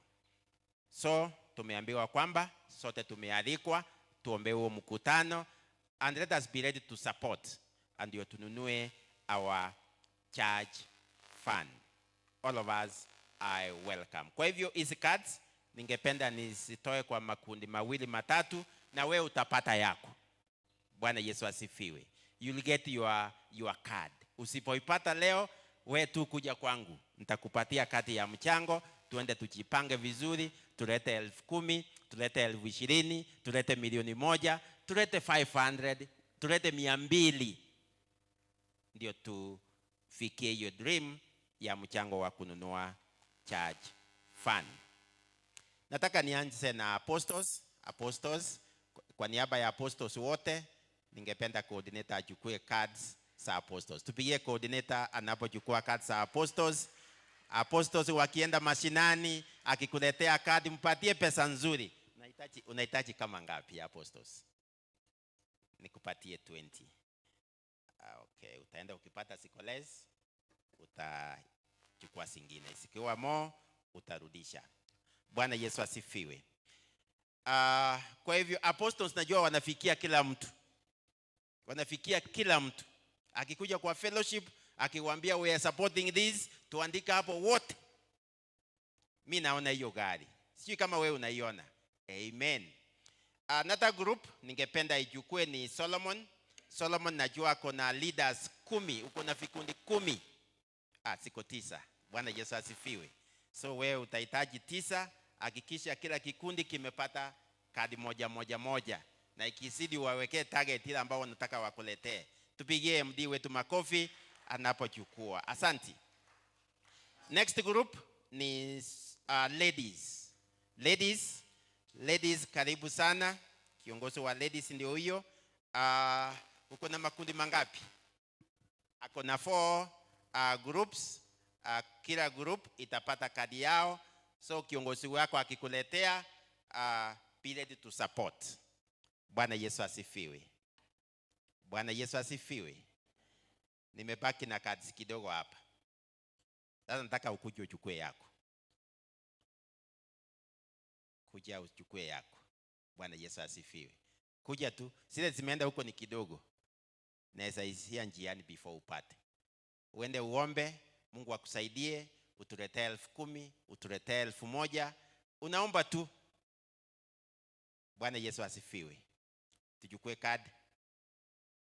Ukiangalia MD nimempatia haitafika kwako. Ukiangalia Mama Dagna nimempatia haitafika kwako. Naangalia nimepatia apostles haitafika kwako. So wengine wachukue. Asante. Naona Kolingo anataka kuja kuchukua. Tayari umepata? Amen. Kolingo akona yake. Mpigie makofi mazuri Kolingo. Akona yake. Ikiwa hujapata yako chukua moja. Amen. Amen. Tunaendelea kuomba. Cards ziko kwa wingi. Usipopata hizo ambao zinapita, kuja chukua kadi yako. Tuende kwa friends. Najua tuko na marafiki watatuandikia. Mtu akikuandikia 500 na wewe ongeze 500 imefika 1,000. Siku ya mchango si tutaleta.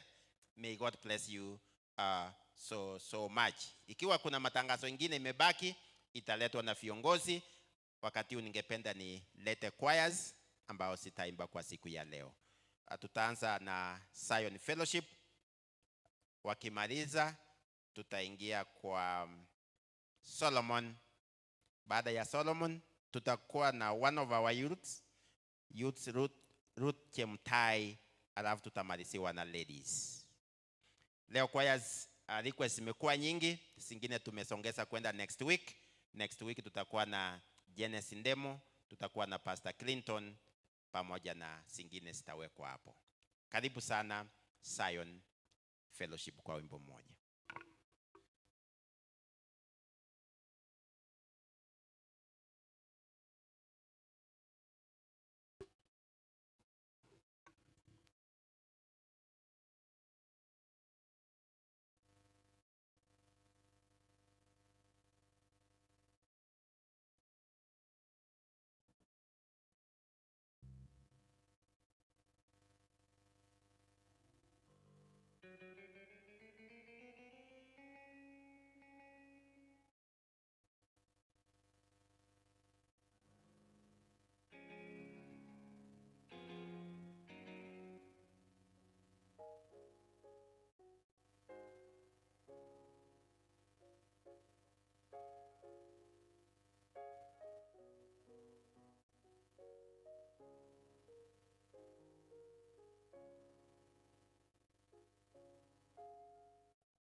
Chemtai. Ruth Chemtai.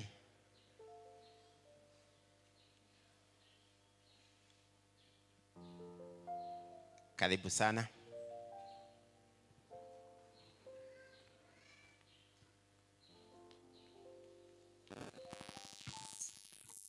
Bwana Yesu asifiwe. Niko na wimbo wa Kiswahili. Mbingu kuna makao mema ya milele, mbingu kuna makao mema ya milele, makao ya mbinguni kweli yametameta, makao ya mbinguni kweli yametameta, mbingu kuna makao mema ya milele, mbingu kuna makao mema ya milele, makao ya mbinguni kweli yametameta, makao ya mbinguni kweli yametameta. Kuna mto ambao maji yake yafurahisha, mji wa Mungu makao mema matakatifu. Mungu yuko mjini humo kweli, wezi kutingishwa. Alfajiri na mapema huleta msaada, wale waaminio Mungu ni washindi, maana Mungu yumo ndani yao. Ni ngao, wale waaminio Mungu ni washindi, maana Mungu yumo ndani yao. Ni ngao. Vumilia kwa Mungu utapata uzima milele, vumilia kwa Mungu utapata uzima milele. Tutafurahi kuishi mbinguni mwa Baba, tutafurahi kuishi mbinguni mwa Baba. Vumilia kwa Mungu utapata uzima milele, vumilia kwa Mungu utapata uzima milele. Tutafurahi kuishi mbinguni mwa Baba, tutafurahi kuishi mbinguni mwa Baba. Kuna mto ambao maji yake yafurahisha, mji wa Mungu makao mema patakatifu. Mungu yupo mjini humo kweli, hawezi kutingizwa. Alfajiri na mapema leta msaada, wale waaminio Mungu ni washindi, maana Mungu yumo ndani yao.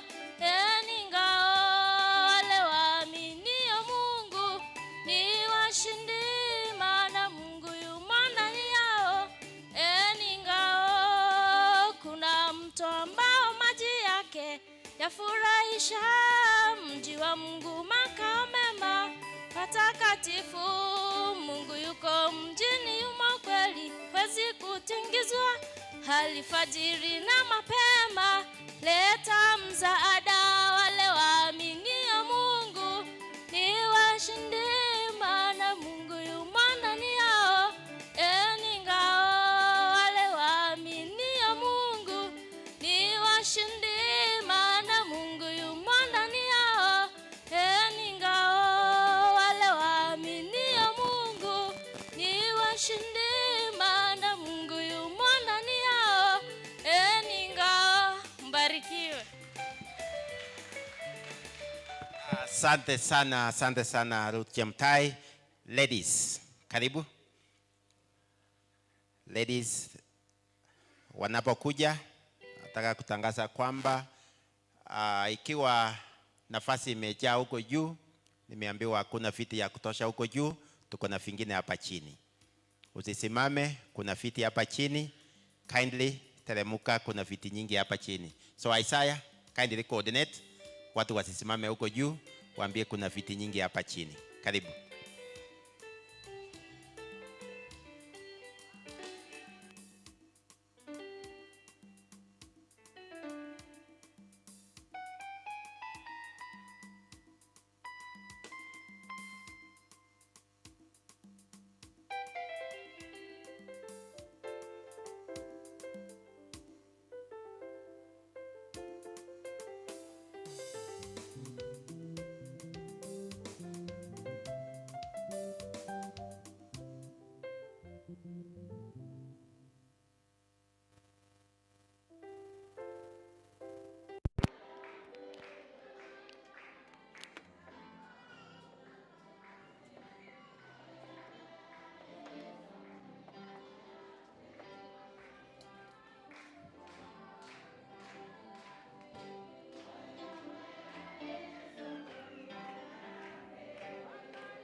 alikuwa anataka 20, nimempatia 10 kwanza, singine tutamuongeza. Bwana Yesu asifiwe. Next group, altar makers. Amen. Altar makers group wakiongozwa na chairman wao Apostle Gero. Altar makers, utaniambia nitakupatia ngapi? Marafiki ni wengi, choirs ni nyingi. Amen.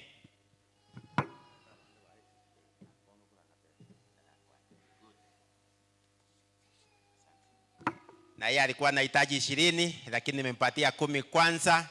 Amen. Kikundi chako ikiwa hatujakifikia, tutakufikia, usichali. Utakuja hata kwangu niambie kuna kikundi mahali niko ni hujasema hiyo kikundi, nitakupatia. Ngoja tuombee mkutano tarehe 28 September. Itakuwa ni sherehe kubwa kwetu sote. Wakati huu ningependa nilete wageni ambao wamefika Nyamataro siku ya kwanza. If this is your first day kuwa Nyamataro, we welcome you. This is where you belong. Bwana Yesu asifiwe. Wageni wetu mahali popote mlipo, ningependa msimame msalimie kanisa. Tupie wageni wetu makofi wanaposimama. Asante, asante. Naona kuna sister amesimama hapo katikati, tumpigie makofi mazuri. Uko nyuma naona kuna mwingine amesimama hapa, tuwapigie makofi mazuri wanaposimama. Asante, asante. Ikiwa umekaa karibu na mgeni, ningependa usimame. Sister Penina, simama salimia mgeni. Sister Drusila, simama karibia mgeni vizuri. Asante, mkaribize vizuri, mwambie karibu Nyamataro. Amen, amen, amen. Asante sana wageni wetu. Baada ya ibada, msikuwe na haraka kutoka. Tukutane karibu na hiyo meza, tutaongea mengi, tutajuana vizuri, utuambie mnatoka wapi, tukuambie program yetu ya kanisa na tutabarikiwa pamoja. Asante sana wageni wetu.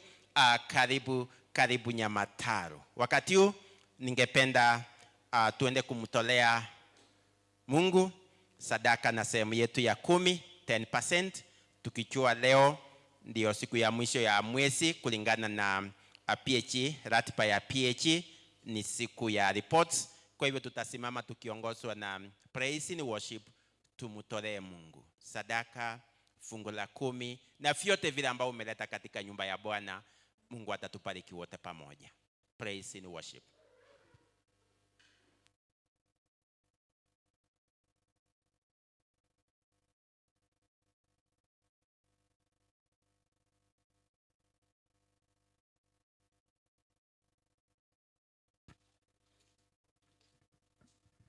Tutasimama wote tuimbe tukimtolea Mungu.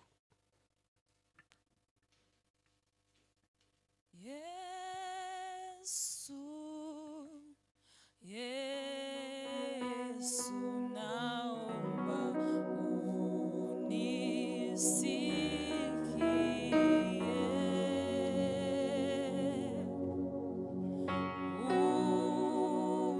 Unapozuru wengine,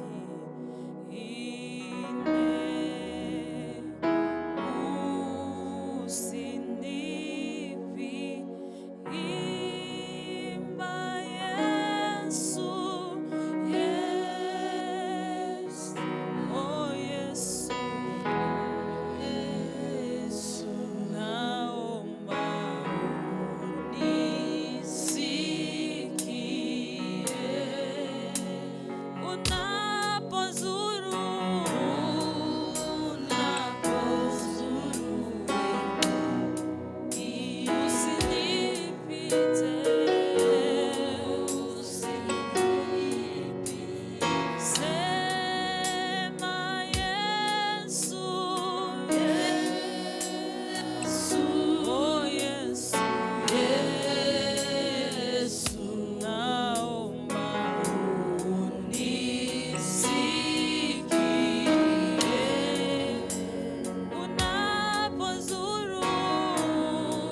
Kabla tuombe, kuna wale ambao wanalipa kupitia M-Pesa pale kwa till number.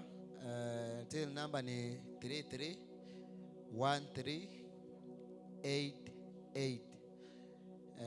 Till number ni 331388.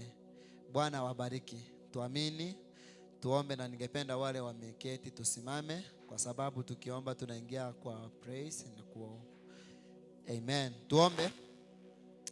Baba, katika jina la Yesu Kristo, tunasema ni asante tena asubuhi ya leo kwa sababu ya wema na fadhili zako, Mungu. Tunakushukuru kwa sababu Bwana umetupa nafasi tena leo tumekusanyika uweponi mwako. Hili Bwana tuche tukuabudu na kushukuru kwa sababu ya kila mmoja aliyepata nafasi ya kuingia mahali hapa pako patakatifu. Mfalme, umekuwa mwaminifu katika vipindi ambavyo Bwana vimepita. Tunakushukuru na kuabudu Bwana kwa sababu ya wenye wameshiriki katika ibada ya kukutolea. Wengine wamekutolea sadaka zao, fungu zao Bwana, pamoja na matoleo mengine. Naomba Bwana baraka zako zikaandame maisha yao katika jina la Yesu Kristo. Kwa kuwa Bwana umesema ya kwamba tutakapokujaribu katika kukutolea, Bwana utafungua malango ya mbingu ili ukaweze kutubariki. Bariki wote walioshiriki katika jina la Yesu. Bwana, walio wagonjwa kupitia kwa matoleo haya wakaponywe. Walio na shida mbalimbali Bwana ukatatue shida zao katika jina la Yesu Kristo. Wanaotaka Bwana ukawafungulie milango yao ikafunguke kwa utukufu wa jina lako. Bariki mashamba, bariki kazi za mikono ya wanao katika jina la Yesu. Tunapoendelea na ibada Bwana, naomba ya kwamba ukatubariki na ukapokee sadaka zetu na matoleo yetu kwa jina la Yesu Kristo tumeomba na kuamini. Amen. Praise.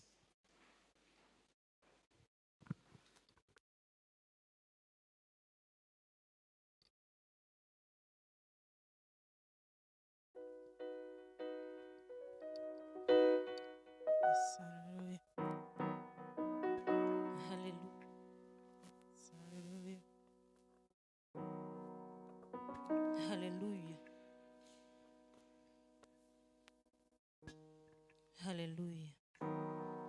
Haleluya. Bwana Yesu asifiwe. Bwana asifiwe. Tuimokengo igatomotogia monene. Haleluya. Salimia aliye karibu na wewe, mwambie kwamba inuka tukamtukuze Bwana. Inuka tukamsifu Mungu. Haleluya. Hebu mpe high five, mwambie kwamba hii ni siku ambayo Mungu ameifanya kwa sababu ya maisha yako. Hii ni siku ambayo Mungu ameifanya. Tukampe sifa, tukampe utukufu, maana hakuna mwingine wa kufananishwa na yeye. Yeye ni mtakatifu. Haleluya. Sijaona ukisalimia rafiki yako Bwana. Yes, hallelujah. MD.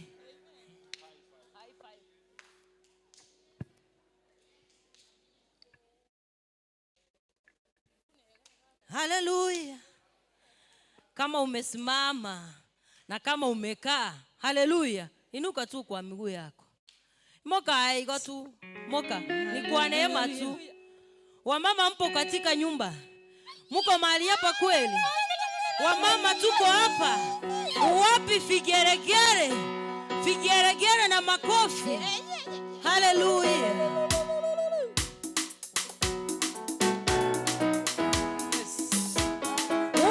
Figeregere, figeregere, figeregere kwa Yesu.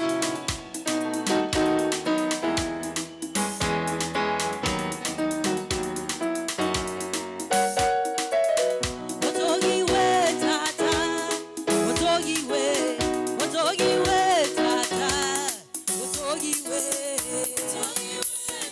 otogiwe.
usifiwe, usifiwe Yahweh, usifiwe, usifiwe Yahweh, usifiwe, usifiwe Yahweh, usifiwe.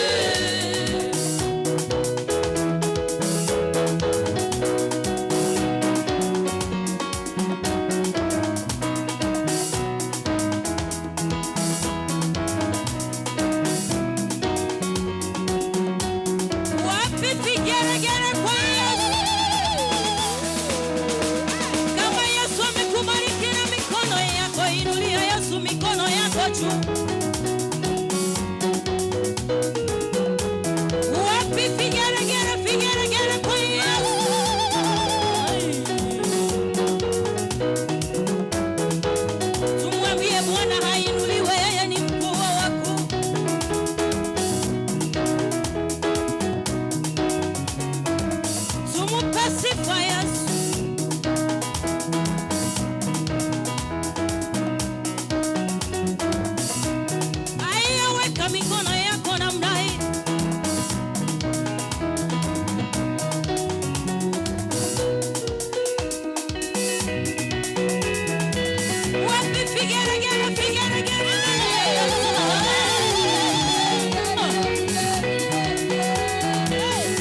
Hallelujah. Amen. Bwana asifiwe. Amen. Yao makofi mazuri. Bakere chingobi chingia. Appreciate them in Jesus' mighty name. Bakere chingobi aserieta ria Yesu. Oh, asante praise and worship. Biamono ke kundi ke ibada na sifa. Asante kwa kutuongoza vizuri. Na Mungu awabariki sana. Hebu nami unisalimie kama unaniona katika jina la Yesu. Asante kwa nafasi. Kabla hatujasoma maandiko,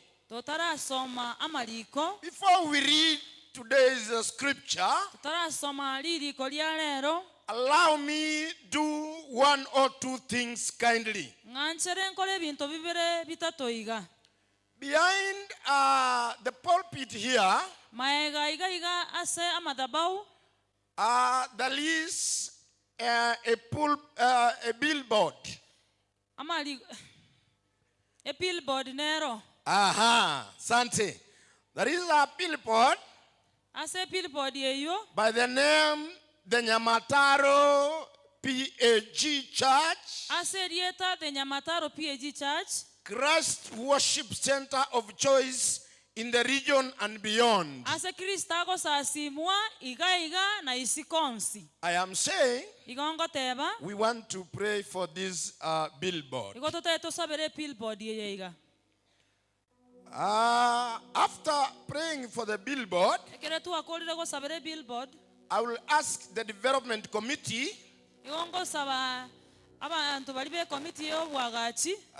Samuel Bosire, Jackson Nyakundi, Roda Mbego, Jackson Bosire, na Dorcas Nyamari, musonge hapa karibu katika jina la Yesu.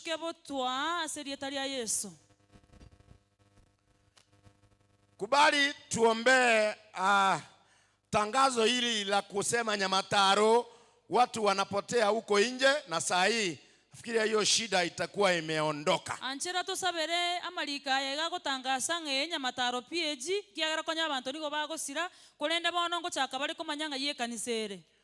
Baba, katika jina la Yesu, oh yes, asante sababu wewe ni Mungu mwaminifu na ni Mungu mkuu. Baba, leo hii tumeleta billboard hii ya kutangaza majina la kanisa lako the Nyamataro PAG Church. Baba, asante kwa makuu hayo yametendeka.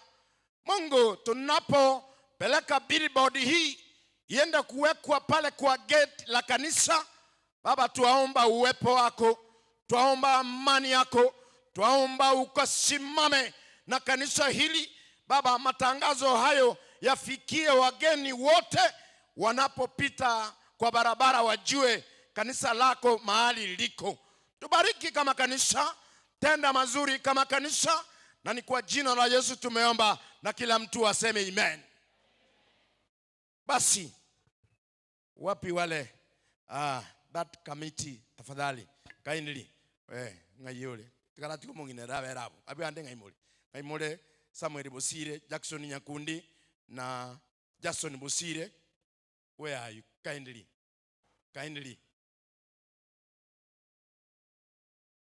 coordinator chigocha coordinator chigocha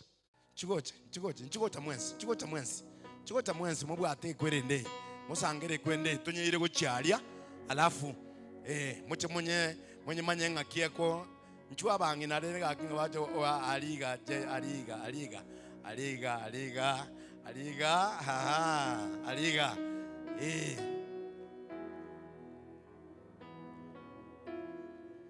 Baba, katika jina la Yesu, asante kwa kamati hii wanaposhughulikia billboard hii. Mungu, wape hekima na maarifa, watende mazuri, waitengeneze vizuri, ikae mahali pazuri. Mungu, wanapoanza kazi hiyo, uwabariki na uwatende mazuri. Bariki familia zao, Mungu wetu. Kwa jina la Yesu tumeomba na mseme amen. Tafadhali tuipeleke huko, tuipeleke tu ikae mahali pale. Inapoanza kazi. Kindly, thank you. Aliga bwatere umongino yabu aliga. Okay, aye MD. Igor. Thank you. Asante. Bia mono. La pili, Itangazo lya kabere. tutakuwa na lunch ya kanisa hapa ya kwaya. Ntotuare launch ye kwaya, church kwaya ye kanisa. Deacon alitangaza. Deacon na tangaza. Na wakati Deacon ametangaza, nataka tu niongezee hii. Na Deacon ka tangasire gonta getemente iga. Wakati kanisa inakuwa na launch kanisani hapa, Ekere kanisa era ne launch ye kanisa ama. Inakuwa ni launch ya sisi zote. Ige yakobe launch ya into twensi. Na mimi ni wenu nyinyi nyote. Na inche no yo inu mwensi. Bwana asifiwe. Monene Yesu. So we don't want to kusema ati tunanunua a church van, it will be Nyamataro church van. Iko tokogora a church van ya Nyamataro yonsi. Inatuzuisha sisi zote. Nigere egali y'abantu bonsi. Weta wewe ni grupu gani, grupu ya hii. No be grupu elia. All of us, we are the Nyamataro. Twensi nigotole kanisa ya Nyamataro. Na tuseme amen. Na ande toteba amina. Basi tusigawanyike kwa ajili ya kusema hiyo ni group fulani ama huyo ni nani. Igonto bagana soko tabange ine grupu gete nene. This is a church function. Igana mangana ye kanisa. Kindly we do that in Jesus' mighty name. Tokora yo aserietaria Yesu. Allow me, we read today's scripture. Nganchere to some lingana lya lero. I am also inviting for the viewers who are viewing from every from every corner. Na bara rekanire bali ba gotoligere likorukira ase. I want to appreciate them. Daboira nelingambu ya mono. And I'll say they're important people to us. And may God bless them as they continue to view our church service, second service, Nyamataro PAG. Basi na tusome maandiko. Tuenda na wewe kitabu cha Numbers, the book of Numbers. 13, that is Numbers chapter number 13. I will read from 31. If you are there. Numbers chapter number 13, 31. We read to 33. I will read and then we read also in our language. But the other men who had explored the land with him answered, "We can't go against them. They are stronger than we are." So they spread discouraging reports about the land among the Israelites. "The land we explored will swallow up any who go to live there. All the people we saw were huge. We even saw giants there. The defendants of Anak. We felt like grasshoppers next to them, and that is what we looked like to them." Kegusiego teba ng'abantu balia bagendete amonere bagateba. Intwe tito okonyara kurwania abantu balia tobabue. Nigo bare ne chinguru gotobua. Asayo bakalentera abaisiraeli amang'ana amabe igoro y'ense eria bagendete korota bagateba. Ense eria twatara ime yaye koyerota nigere ense egoita abantu bamenyeteo. abantu bonsi twarora n'abatambe mono twarora amamonto abantu bororeria rwanaki intwe nigo twerora abasisi nga n'abasinini mono tole buna ebisase nabo igo twerorekana asebale. Baba, katika jina la Yesu, Tata serieta lya Yesu. asante kwa maandishi ambayo tumeyasoma. Miyamona sama liko tuwasomile. Napo ya tafsiri pamoja na mkarimani wangu, Kile togo chiko ya onchora amo utusaidie na watu wakabarikiwe. otokonye n'abantu basesenigwe. Asante sababu utatenda, Biyamona senge na ni kwa jina la Yesu tumeomba na tuseme serieta amen. lya Yesu tuwasabile tuteba amina. Amen. Bwana asifiwe. Mwana ne Yesu abakwe. Nataka leo nisungumuzie juu ya jambo hili. Igonte tenkwanere igoro yelingana eliga lero. Grasshoppers mentality.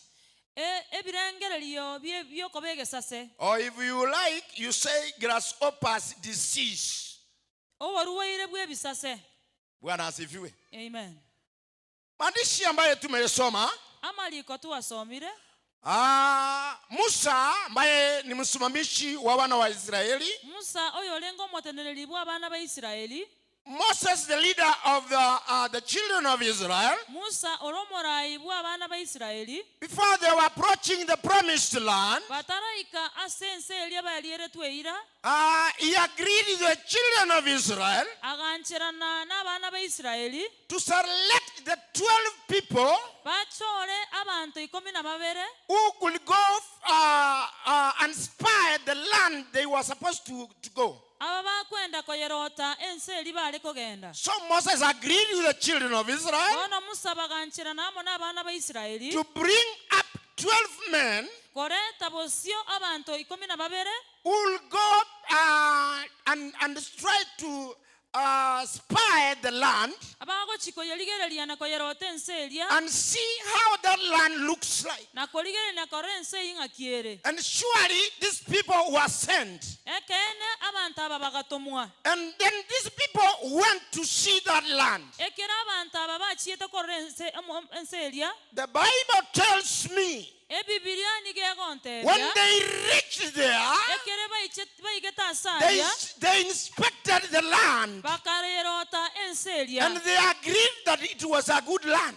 Baganchera nange kene nigo yaenge ensengi. In fact, even the Bible Ekene nonya na se Biblia. is telling us that it was a good land. Ebibilia go tenga igo yaenge ensengi ya. And Moses decided that they go there, Musa agachora ngatika bagenda asaria. see how good it was. Barolenga kierengi yangani. And then when they will reach there, Ekere baikira asaria. they could have got what the land looked like. Mbamnyare komanya bune ense eria are kororokana. Then the Bible says Ne Biblia yateba. the gentlemen went. Abasacha bali bakagenda. They went there and they explored the place. Bakagenda bakayerota ense eria. The spies report started gloriously. Sorry. The spies report, Amangana mabe. the spies report Amangana mabe. started with a glorious mood. Abantu bali bachiete korota bagachaka n'amangana n'enchererengiya. And then after they had reached in that place, Nekere baikira asali bale korota. most of them changed their mind again. Abange babo bagaonchorolie ebirengereri byabo. Then some of them, they divided and some of them agreed and some of them started refusing. Abamo baganchirana abande bagachaka kwemurungania bagakana. That is now where the problem started. Bona abu no mochando The chakirete. Bible says, Biblia egoteba. after they went there gloriously with a good mood, Ekere bachieta ali bale no mogoko koenda ense eria. some of them started focusing how small and big and how bad the land was. Abande bagachaka kuligerenga kibara bakena banene nensenga kiyalengene na angani. After they focused the perception of themselves, Ekere baligereretie kolengana nokorora kwabo abanyene. some of them said this: Abange babo bagateba iga. we can't go against them. Ntokonyara kobarwania. They're stronger than us. Nigo baraba nyanguru gotobwa. The land we explored, Ense litwachiete korota. it will swallow us. Nigera nyare gotomera intwe. The people we saw there, abantu twaro charoro They are so huge. niko barama monto We even saw giants. niko twaro chama monto We felt like niko grasshoppers. twero chebune bisase No, we can't go there. ya ntokonyara kwenda sayo Praise the Lord. monene yesaba That is where the problem now starts. wana abu no muchando guchakira But there are two gentlemen there. abantu abasacha babere mbarararo There are two, Caleb and Joshua. oyunere Caleb na Joshua Then they say this. bagateba iga It is God who's taking us there. nyasaye ogotoira saya iga We have to go to that place. ntogwenete togenda sayo We are not going to be afraid. ntoligo chikotwara obwoba But both the groups, chigurubu echi kyonsibere then there started confusion. ogwa atananekana guwachaka That is why I am coming up with a topic today. nakingochera nekerenga kyerituko lya lero That some who saw themselves as grasshoppers, abantu bali beroche muna barabu nebisase they came up with a mentality of looking themselves as grasshoppers. bagacha nebirengere byokwelire barabu abanyene ngabingo bayisaine ebisase Want to ask you today, ntete ngo boliri ituko lya lero how do you perceive yourself? nga kyokweligere lya ebyekoma Do you look yourself as a grasshopper? nigo eligere tyo karara bunege sase Do you look yourself as a person who can pursue things? no kwerora muno monto oranyale ko bwebinto I want to encourage you today. ekengo kuomoyo lituko In lya lero this life, asobo gimoboiga you have to pursue your battles. nobwente korwania konga korwana chisegi When chiao you pursue your battles, ekere kwarwana chisegi chiao remember there is God. inyora nga nyasaye naro And this God ya nyasaye oyo iga is the one who will be with you. nero oranyale koba amonaye This is the perception of Caleb and Joshua. ekona kwo okoligereria kwa Caleb na Yoshua I want to discourage each one of us igontete kwita omoyo kero yo moito the mentality of looking yourself as a grasshopper. chinchera chiri okweri eri omanyene buno wanganege sase It must die from you. ikebwenete kokwa korwa We sore must move on as a child. ntogende bwente kosuka buno You must move on as a man. nobwente kosuka buno You must move on as ladies. nobwente kosuka How do I buno encourage you today? akoira omoyo lituko Don't see lyalero yourself as a grasshopper. tikakwerera bunege sase God has created you a wonderful woman. nyasaye owotongire omusubati bwogokumia God has created you a wonderful man. nyasaye ogotongire omusacha bwogokumia Then why do you want to create in a perception or a mentality of looking yourself as a grasshopper? nkigekora otete kubeka ebirengereri byokwerora ng'aye ng'onganege sase Let us say no to that mentality. tigatotebe yaya gochiase ebirengereri bino ebyo We must move on. ntobwenete gosuka motwe We must fight the challenges. ntobwenete gochirwania chinguru chiri chigotorwania Praise the Lord, church. omanene yesu abakwe ekanisa I want to encourage you today. ntete nkwomoyo lituko I lya am lero here to encourage you. igonde iga nkwomoyo In this life, ase obogima obo iga you must fight your battles. The nobwente korwana chisegi chiao Bible says ebibilia yateba that Musa, mna musa the leader of the Israelites, omorayi bw'abaana ba isirayeli his intention was ebirengereri byaye nigo byalenge that they go there and see how good the land was. nga bagenda ali barore nga kiensi eri And engiyangana surely the promised land, ekeene ensi eri y'emwando the Bible says, ebibilia yateba it was a rich place. nigo alenga asa ala y'obonda It had a lot of milk and honey. amabere niwalenge n'obooke So I don't know why these other gentlemen, they could not consider honey. They could not consider how rich the soil was. timaiti nki abantu aba batale kororera nga kiensi eyi alenge n'obonda bong'ana n'obooke n'amabere alenge ororo Let us agree today in Jesus' mighty name. tigatwanchirane rero ase erieta rya yesu If somebody takes you where there is a fertile land, ekero omonto arakwire ase omogondo oro n'obatobu there is also honey. n'obooke emborororo And you imagine naye gwachaka korengereria being a kisi gwachaka korengereria koba omogusi with the land. omogusi n'omogondo Bwana asifiwe. amen I should think an original and a good kisi should take up the land. omogusika miri nigakoira omogondo oyu He will not say it is bad. takonyara goteba ng'omogondo oyu nomobe In fact, some of them are in Narok, abange babo nigo bare naro where there is a dry season all through.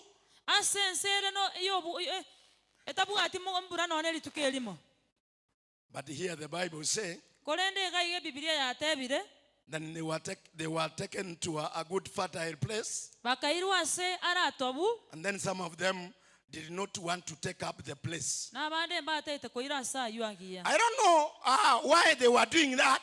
tima etinki kiake kogera bakore boigo But to me today, me and you today, ase nche amo naye rero let us agree that the mentality of looking yourself as a grasshopper must be created out of you.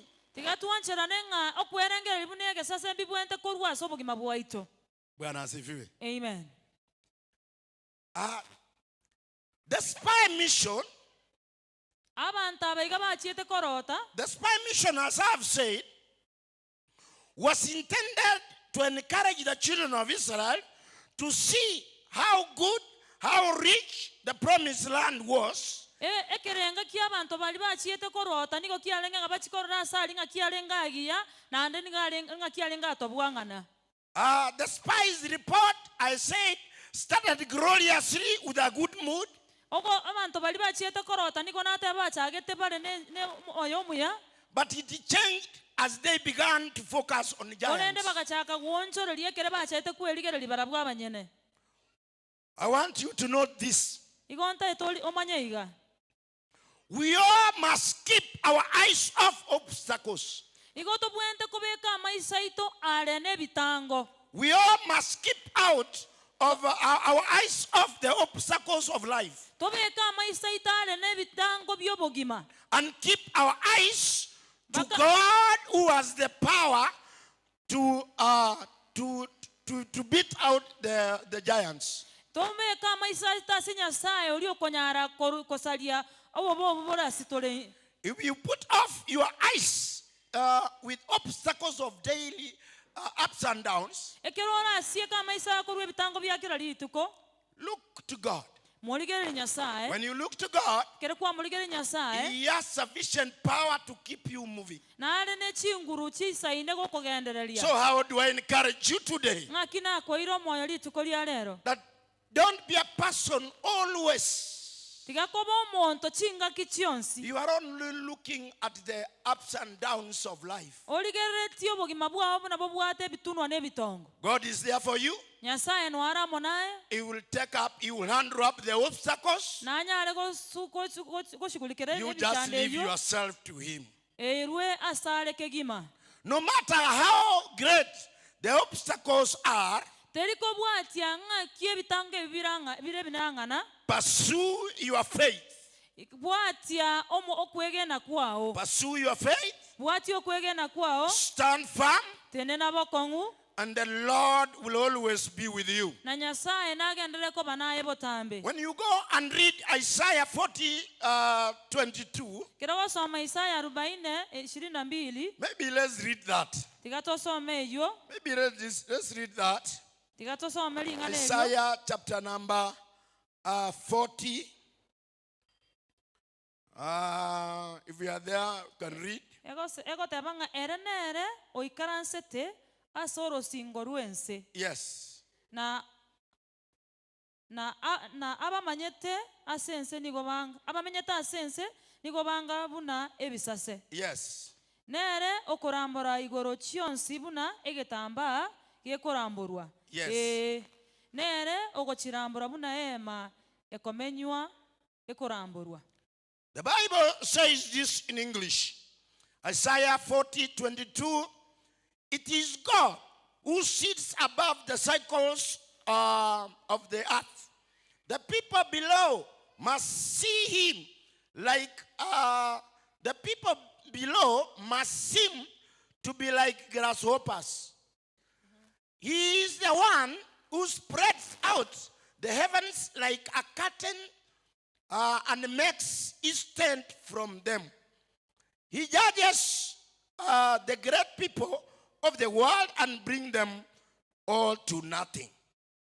What I'm trying to say here is ekingotema gokwana niki that we serve a great God. ngato komokorera nyasaye He omunyango sits at the center of the earth. igaisaranse katikati yense He has created you. otongiraye He has a purpose for you. nare nekirengamo naye. So why are you worried over other things like seeing yourself like a grasshopper? Kyogwechana nebintu binde binakwera egesase. I want you also to note this. Ntaye tomanye kenande. The problem is not the giants in your life. Mechando taliama monto araso obugima The bwawo. problem is your laziness and your thinking. Emechando no buoro bwawo nebirangereri byawo. Once you want to be less in life, Ekero otegete koba busaiga ase obugima. once you want to think in the opposite, Ekero otete korengereri mamincha. then you look yourself, how you see yourself as a grasshopper. Nonyare kwerera ebweka buno onga negesase. The grasshopper's disease, Obaruwaire bwegesase.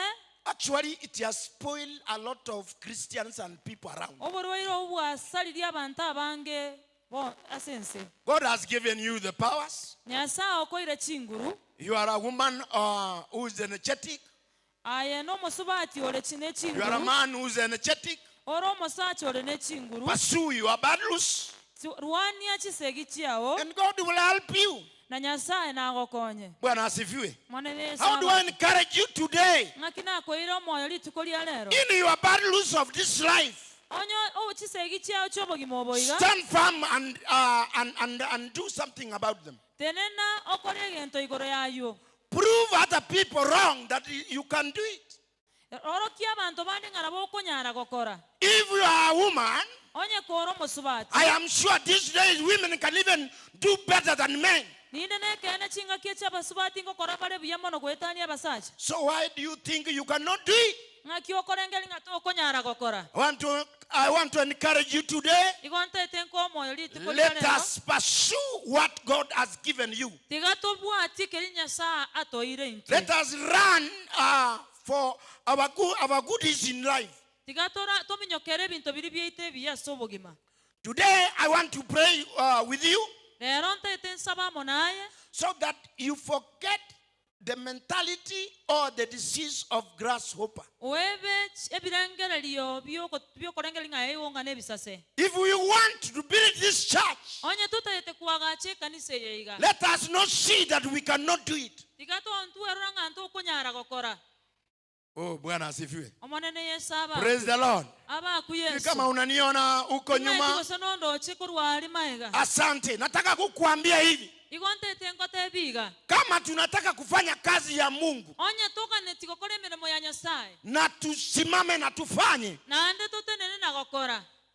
tusimame kama Caleb na Joshua. Tutenene buna Caleb na Yoshua. They could see that God was there for them. Na baba alikunyara koranga Nyasaye naramo na barabuo. Hii vitu hauwezi fanya peke yako, Binte biga to kunyara gokora yebieka. lazima ukubali kuna huyo Mungu. Omwanche ni wo bwento omwanche nga Nyasaye Huyu nayo. Mungu amekuumba, Nyasaye oyo agagotonga. basi ana njia zako. He has your destiny. Era nigale ne boroli bwao. Bwana asifiwe. Amen. I want to discourage the thinking of grasshopping or disease of grasshopper. Igonte teko salio moika bwo korengera nebisase. No matter how great the obstacles are, Neba ebitango bire binene mono. God is also a great God.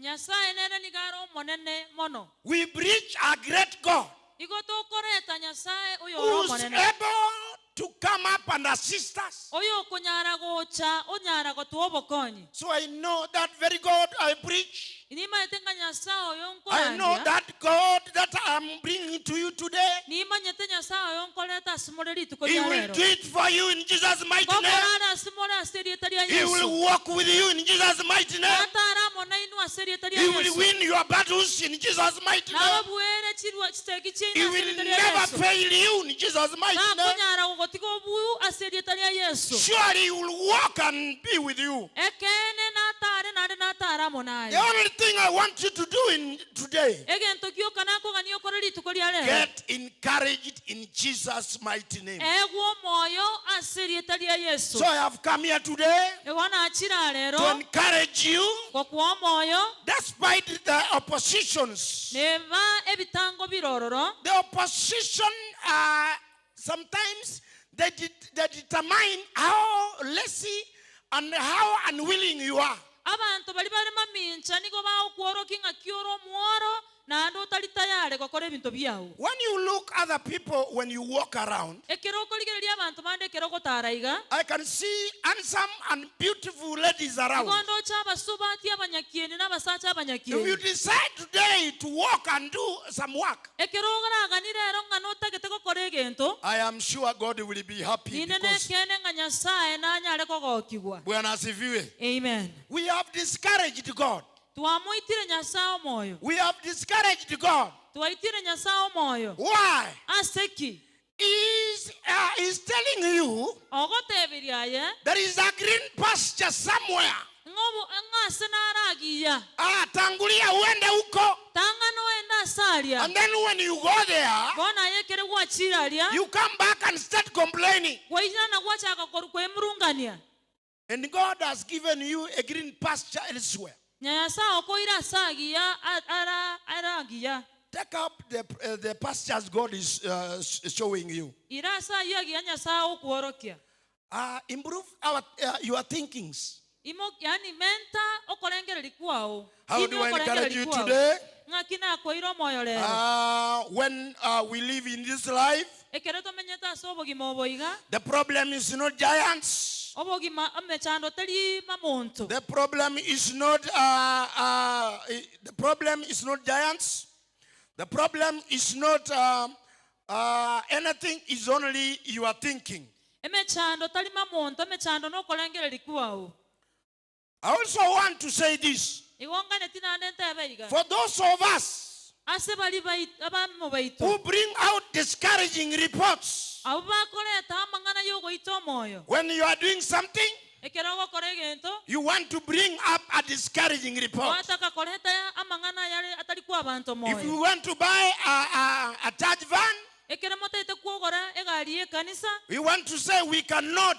gwachaka gotenga ntokonyara It is too expensive. nigere yerigori mono It is somebody's idea. eine emere ebirengereri byanyarebe We want to discourage that in Jesus' mighty twasaririe name. omoiko oyo ase rieta ria Yesu Oh, hallelujah. amen If we agree that we are doing that, ekero twancheranire ng'a ngokora tore boigo just let us bring a good report. tiga toreta amang'ana ayakwa abantu Let omoyo. us love one another. tiga twanchane intwe ase intwe Let us be Caleb and Joshua, tiga tobe Caleb na Joshua both in church and in your families. ase ekanisa na ase chifamili chaitu Stir up a good report, karua amang'ana amaya and it shall be well in Jesus' mighty nande name. nigera abe buya ase rieta ria Yesu I want to confirm to you today igonta etempa enekeri rituko ria rero that when you read the book of Hebrews 11:33, kero gosoma gitabu kia Baiburania 11 let us read there. There's something I want us to get. gentongere nte tonyore Hebrews chapter number 11:33. If you are there, kindly read.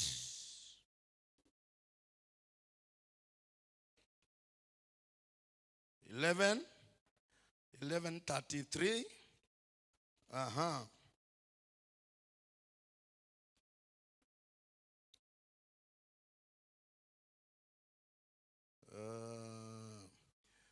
The Bible reads, by faith, these people overthrew kingdoms, ruled with justice, and received what God had promised them. They shut their mouths of lions, quenched the flames of fire, and escaped death by the edge of the sword. Biblia gotenga abu ase okwegena bakabua maruoti Yes. bagakora oboronge bakanyora aya baliere tuchira Yes. bagasieka emenwa y'echindo Yes. naende barabwo bakalimia chinguru chiomorero Yes. bagetoria korwa ase obwoge bw'omoro bakabekwa chinguru nyuma y'oborebu bwabo bakaba abakong'u ase esegi bagaseria emeganda y'abarwani y'ababisa. Bwana asifiwe. Amen. Those are the children of Israel. Abo ni abana b'Abaisiraeli.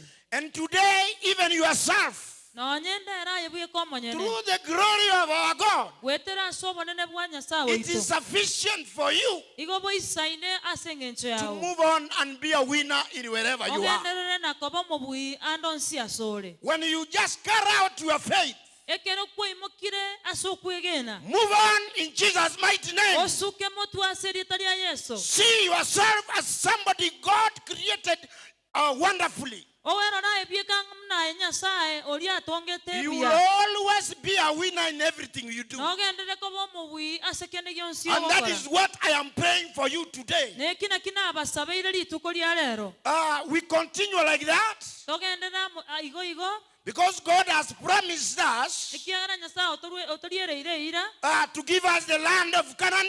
gotwa ense eria Kanani But even if He has promised that land of Canaan, neba otoriereire ira yense ya Kanani there are challenges to that land.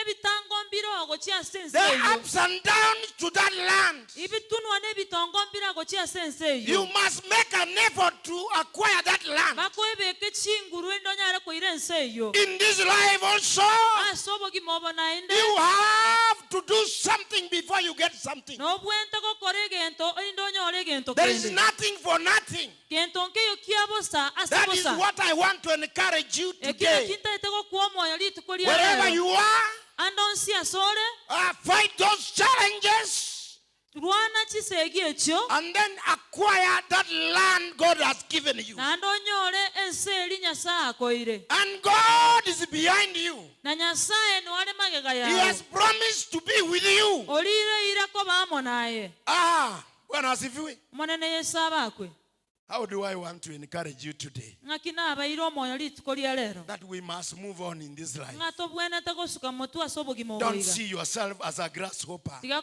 kwerigereri koba ng'aye ore egesase Because if somebody will just address you as a grasshopper, ekero omonto agogokwania buna if somebody will egesase address you as a grasshopper, ekero omonto arakorigereri buna egesase itakuwa ni madharau kubwa. igera abe ng'a nogochaya okonene Sasa nataka ujione kama mtu Mungu aliumba vizuri, igo ntagete bwerore buna omonto Nyasaye akakupa uwezo wa kufanya vitu vizuri, agakwa chinguru chiokora ebinto ebiya amekubarikia vizuri. ogosesenirie biya Ile unataka tu ni kumwangalia tena, ekioga nairigioka nokumorigereri naende mwambie God, you created me. amatenga Nyasaye nigo I have gwantogete reached the point where I need your help, na ikire chinga kinganeti obakonyi bwao and I will hear your cry, naende naigwa ekerero kiao and I will come for your help. naende nachakwa obokonyi How do I encourage you kindly in Jesus' mighty name? ng'aki nakoire omwoyo ase rieta ria Yesu So as we move on,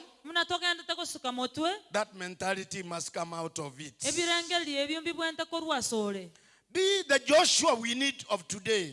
kaba Joshua ori toganeti chingaki eki We need you to be Caleb of these days. tokoganeti obe Kalebu bwe chingaki echiga They saw the giants, yes. mbaroche amamonto In fact, the mbayaroche Bible says ebibilia egegoteba Joshua and Caleb, Joshua na Caleb among the other 10 men, n'abantu bali bande they saw the giants. mbaroche amamonto alia But even if they saw the neba giants, baroche amamonto alia they told the Israelites this. bagatebia abaisiraeli It eke is God through Moses who has sent us there. Nyasaye gwetera ase Musa ototomira ase aria Let us go there and get our land. tiga twaenda ali toire ense yaito And if you read the Bible, ekero ogosoma ebibilia finally Joshua and Caleb, they got their promised land. omwerio Yoshua na Kalebu mbaigete ase ense eria yeira Pursue your destiny. rwanerera goika mambi yawe Oh yes, pursue your destiny. rwanerera goika mambi If you are lazy to grab your destiny, then I don't know what I will say about it. But I've come to encourage you so that you pursue for your destiny. Kera mambi yao. God has given us the promised land. Nyasaye otoire ense yeira. Not only the promised land. Tali ense yeira There are a yoka. lot of things God has promised in our lives. Ebintu mbire bingi Nyasaye alire ira asenge enche When yaitu. you go to that place, Ekere wachira sayo. try to be courageous enough and grab that. Kaba omonto bw'ekinguru koira asayo. Bwana asifiwe. Amen. There was one time, Chinga ekimonchi alengo. as I finish, Unangukura. there was one time, Enga kieyemo. there was an interview in Nairobi, Interview yalenge Nairobi. in the office of the vice president. Ase obisi mokonyi bw'omurai wense. And then people applied for the interviews. Abantu bakalika asenge enche interview eyu. Sometimes when you go for an interview, Chinga kichindekera okwenda asenge enche interview. sometimes you don't even have a good shirt or a good long trouser to wear so that you can go to that interview. Chinga kichinde niko konyo tubwatijanga ngi ekyokwenda asenge enche interview eyu. Sometimes you have not even gone to Nairobi. Chinga kichinde nabora betuli kwenda Nairobi. But I want to say this. Ikonte tente beiga. I was encouraged with one gentleman. Ikona etu moyo no monto yomo. He went there. Akagenda asalia. He entered the vice president's office Agaso ase obisi yomokonyi bw'omurai bwense. as if it was his father's house. Agaso buno oyo osoira ase nyumba ya ise. He didn't even care Kachieti kokumelia. who was there. Ngore ngaroro. And with that confidence, Neching no bare mubolia. he was among the lucky gentlemen who got the job. Akaba oyo omo bw'abantu bali banyolete egasi aroro. Amen. Bwana asifiwe. Amen. Not because maybe he deserved the job, Tali asenge encho alenge ngana bwenete kwegwe egasi eyo. but because he encouraged himself, Asenge encho aete chi he obolemu. said, I will go there. Agateba niko nkogenda It asalia. doesn't matter who's there. Teriko bwati ni ngora I asalia. will get that job. Iko nkoire egasi eria. And he got the job in Jesus' mighty Nanda name. kanyore egasi eria seri tari ya Yesu. But you see, also when he was going, Na onyene ekera ale kogenda. he was trying to ask God, Ika alenge komubolia Nyasaye. how do you know my family? Nyasaye no maete familia How do ane. you know me? Nyasaye no maete enche. Assist me get that job. Nganchere nyole mereme elio monene. I should suppose God also assisted him get the job. Na Nyasaye akamokonya konyole mereme elia. Bwana asifiwe. Amen. Want to encourage you today? Tete nkuwa moyo lituko lya lero. We must say bye to grasshoppers mentality. Ntobwenete goteba bayi gochiase ebirengera bibye bisase. Fanyie hivi katika jina la Yesu. Kolera igase lieta lya Yesu. Fikiria ya kujiona kama panzi. Tiga kweligerelia bunege sase. Leo nataka itoke kwa akili yako. Egente kyo tiga kerua se birengera bibyawo. Wewe si panzi. Ayetoliege sase. You are a wonderful gentleman God Aye created. no monto muye Nyasaye atongete. Stand up as a woman. Tenena buno mosubat. Stand up as a man. Tenena buno mosach. Hey, stand up Tenena. and do something about yourself. Na kokore gento igoro yawo. And I'm sure God will never leave you. Nindene kene Nyasaye ta That hogotiga. is what I want to encourage you today. Ekina kinta toko kwa moyo lituko lya lero. That mentality or that disease must get off your thinking. Ebirengera lya biko soborwa iro bombo bwente kurwa se birengera bya wimi. So as we pursue in this life of ours today, Ekero togendete kurwana gose kubwatia obogimo obwita rero. I want to ask you to stand up Igona abasabire motenene. so that tell your God, Onyare komota Nyasaye. tell your God, Tebi Nyasaye. you created me for big things. Okantonga asengeche ebintu ebinene. I am not a grasshopper. Inche tindige sase. Remove that mentality from me today Lucia ebirengera lya byo kurwa senderero. so that you see yourself Elindo nyare korora ebye as komanya. a wonderful and a big person God created. Nganje no monto bwe okumya Nyasaye atongete. Bwana asifiwe. Omanene I sabakwe. want you to talk to your God. Igonte to kwana na Nyasaye. Ask your God, moboli nyasaye to open up your doors, anyale koigora ebisieri byao keep up, to give you courage anyale gokwa oboremu as you move on in this life. ekero ogendete gosuka ase obogima We oboiga are Caleb and Joshua of these days. kaba Caleb na Joshua bw'ekinga ky'ekiiga. Father, in the name of Jesus, Oh yes, we worship you, God. I thank you and I We give worship you you, glory. Lord, today. Thank you for your goodness, oh God. Wewe ni mwaminifu Mungu wetu. Oh, thank you, Asante God. kwa neno lako Baba wetu. Mentality, oh God. Limepita kulingana na mapenzi yako Mungu wetu. Thanks, oh God. Nauliza wapendwa hawa, Baba wetu, watoe fikra ya kujiona kama panzi, watoe fikra ya kujiona like grasshoppers, my God. How do I pray that, Lord, you give them the courage as they move on in this life. Thank you, Lord, for great things in this church. Thank you, Lord, for big things even in our lives, my Father. Thank you, my God. Sante Mungu wetu, wewe umetuumba Baba wetu tukiwa watu wa ajabu, tukiwa watu wenye nguvu, tukiwa watu Baba, umetutamukia baraka, umetutamukia uwepo Baba. Uwepo huo na utangaza siku ya leo, kila mtu ajione Mungu ako na uwezo, ako na uwezo wa kutenda maneno makubwa, ako na uwezo wa kutangaza neno lako na vitu vikubwa vitendeke kwa maisha. Mungu, wewe ni Mungu umetusaidia, wewe ni Mungu umetutoa umbali, wewe ni Mungu haukutuumba tuone kama hatuwezi. Baba wetu, tenda mazuri kwa maisha. Sante kwa akina mama hawa, sante Mungu wetu kwa kanisa hili Baba wetu, ukatutendee mazuri, ukaweze kutembea nasi vile ulitembea na kina Joshua na Caleb Baba, hata ahadi zao Mungu baye ulikuwa umewapea wengine wakazipata. Kuna wale hawakupata sababu Mungu wetu walianza kujiangalia wakaona wawezi.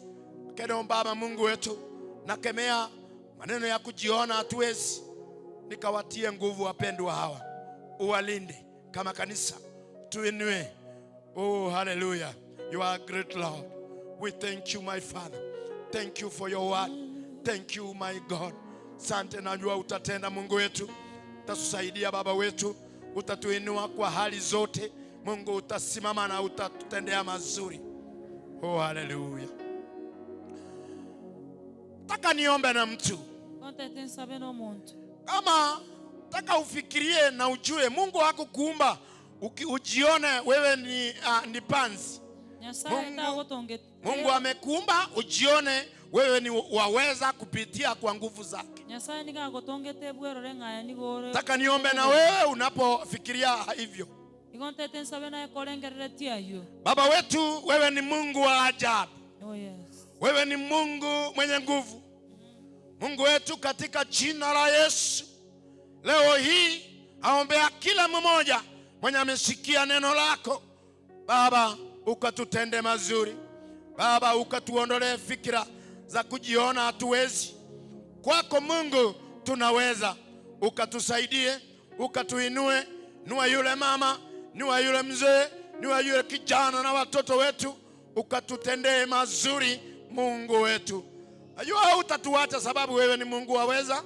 Baba, najua utatembea nasi kwa ahadi zetu, mwile ulitembea na wana wa Israeli Joshua na Caleb. Mungu wetu, jua makuu yatatendeka hata kanisa hili.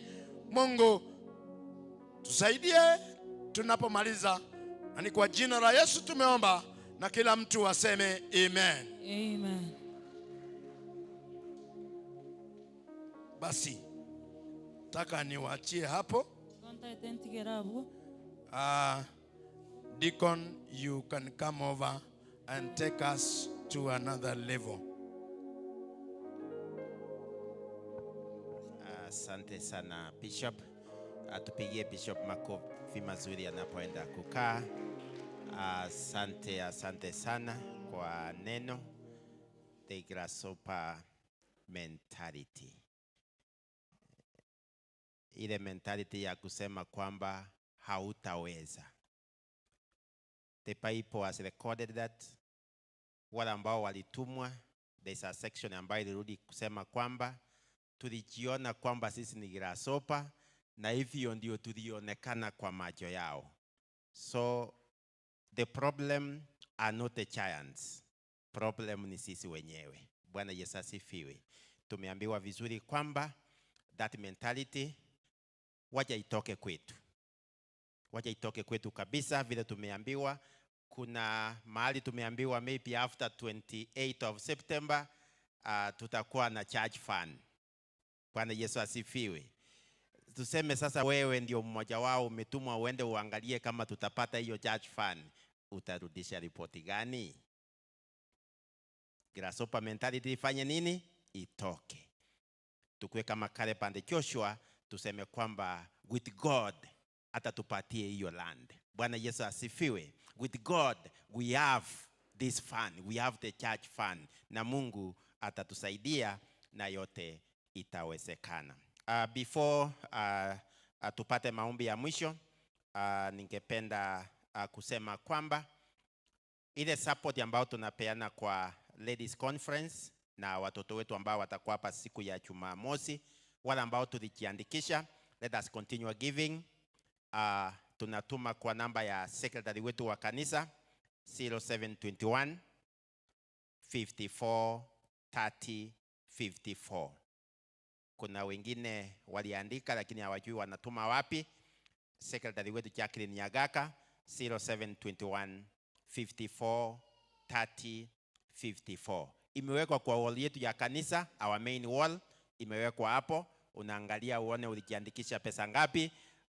Wacha tuendelee kutuma, maybe by Tuesday ndio sote siwekwe pamoja, sitatusaidia. May God bless you so much. Development Committee, ile Bishop alita hapa mbele baada ya ibada, mtamuona kwa ofisi yake. Development Committee, wale ambao Bishop alita hapa mbele baada ya ibada, mtakuwa mkutano naye kwa ofisi yake. Kufikia hapo, ningependa kusema wacha Mungu awabariki sana. Wacha tushirikiane kufanya kazi ya Bwana. Nataka nimheshimu Pastor Asira atusalimie tena, atuombe maombi ya mwisho. Tusimame wote tunapopata maombi ya mwisho kutoka kwa Pastor Asira. Karibu sana Pastor.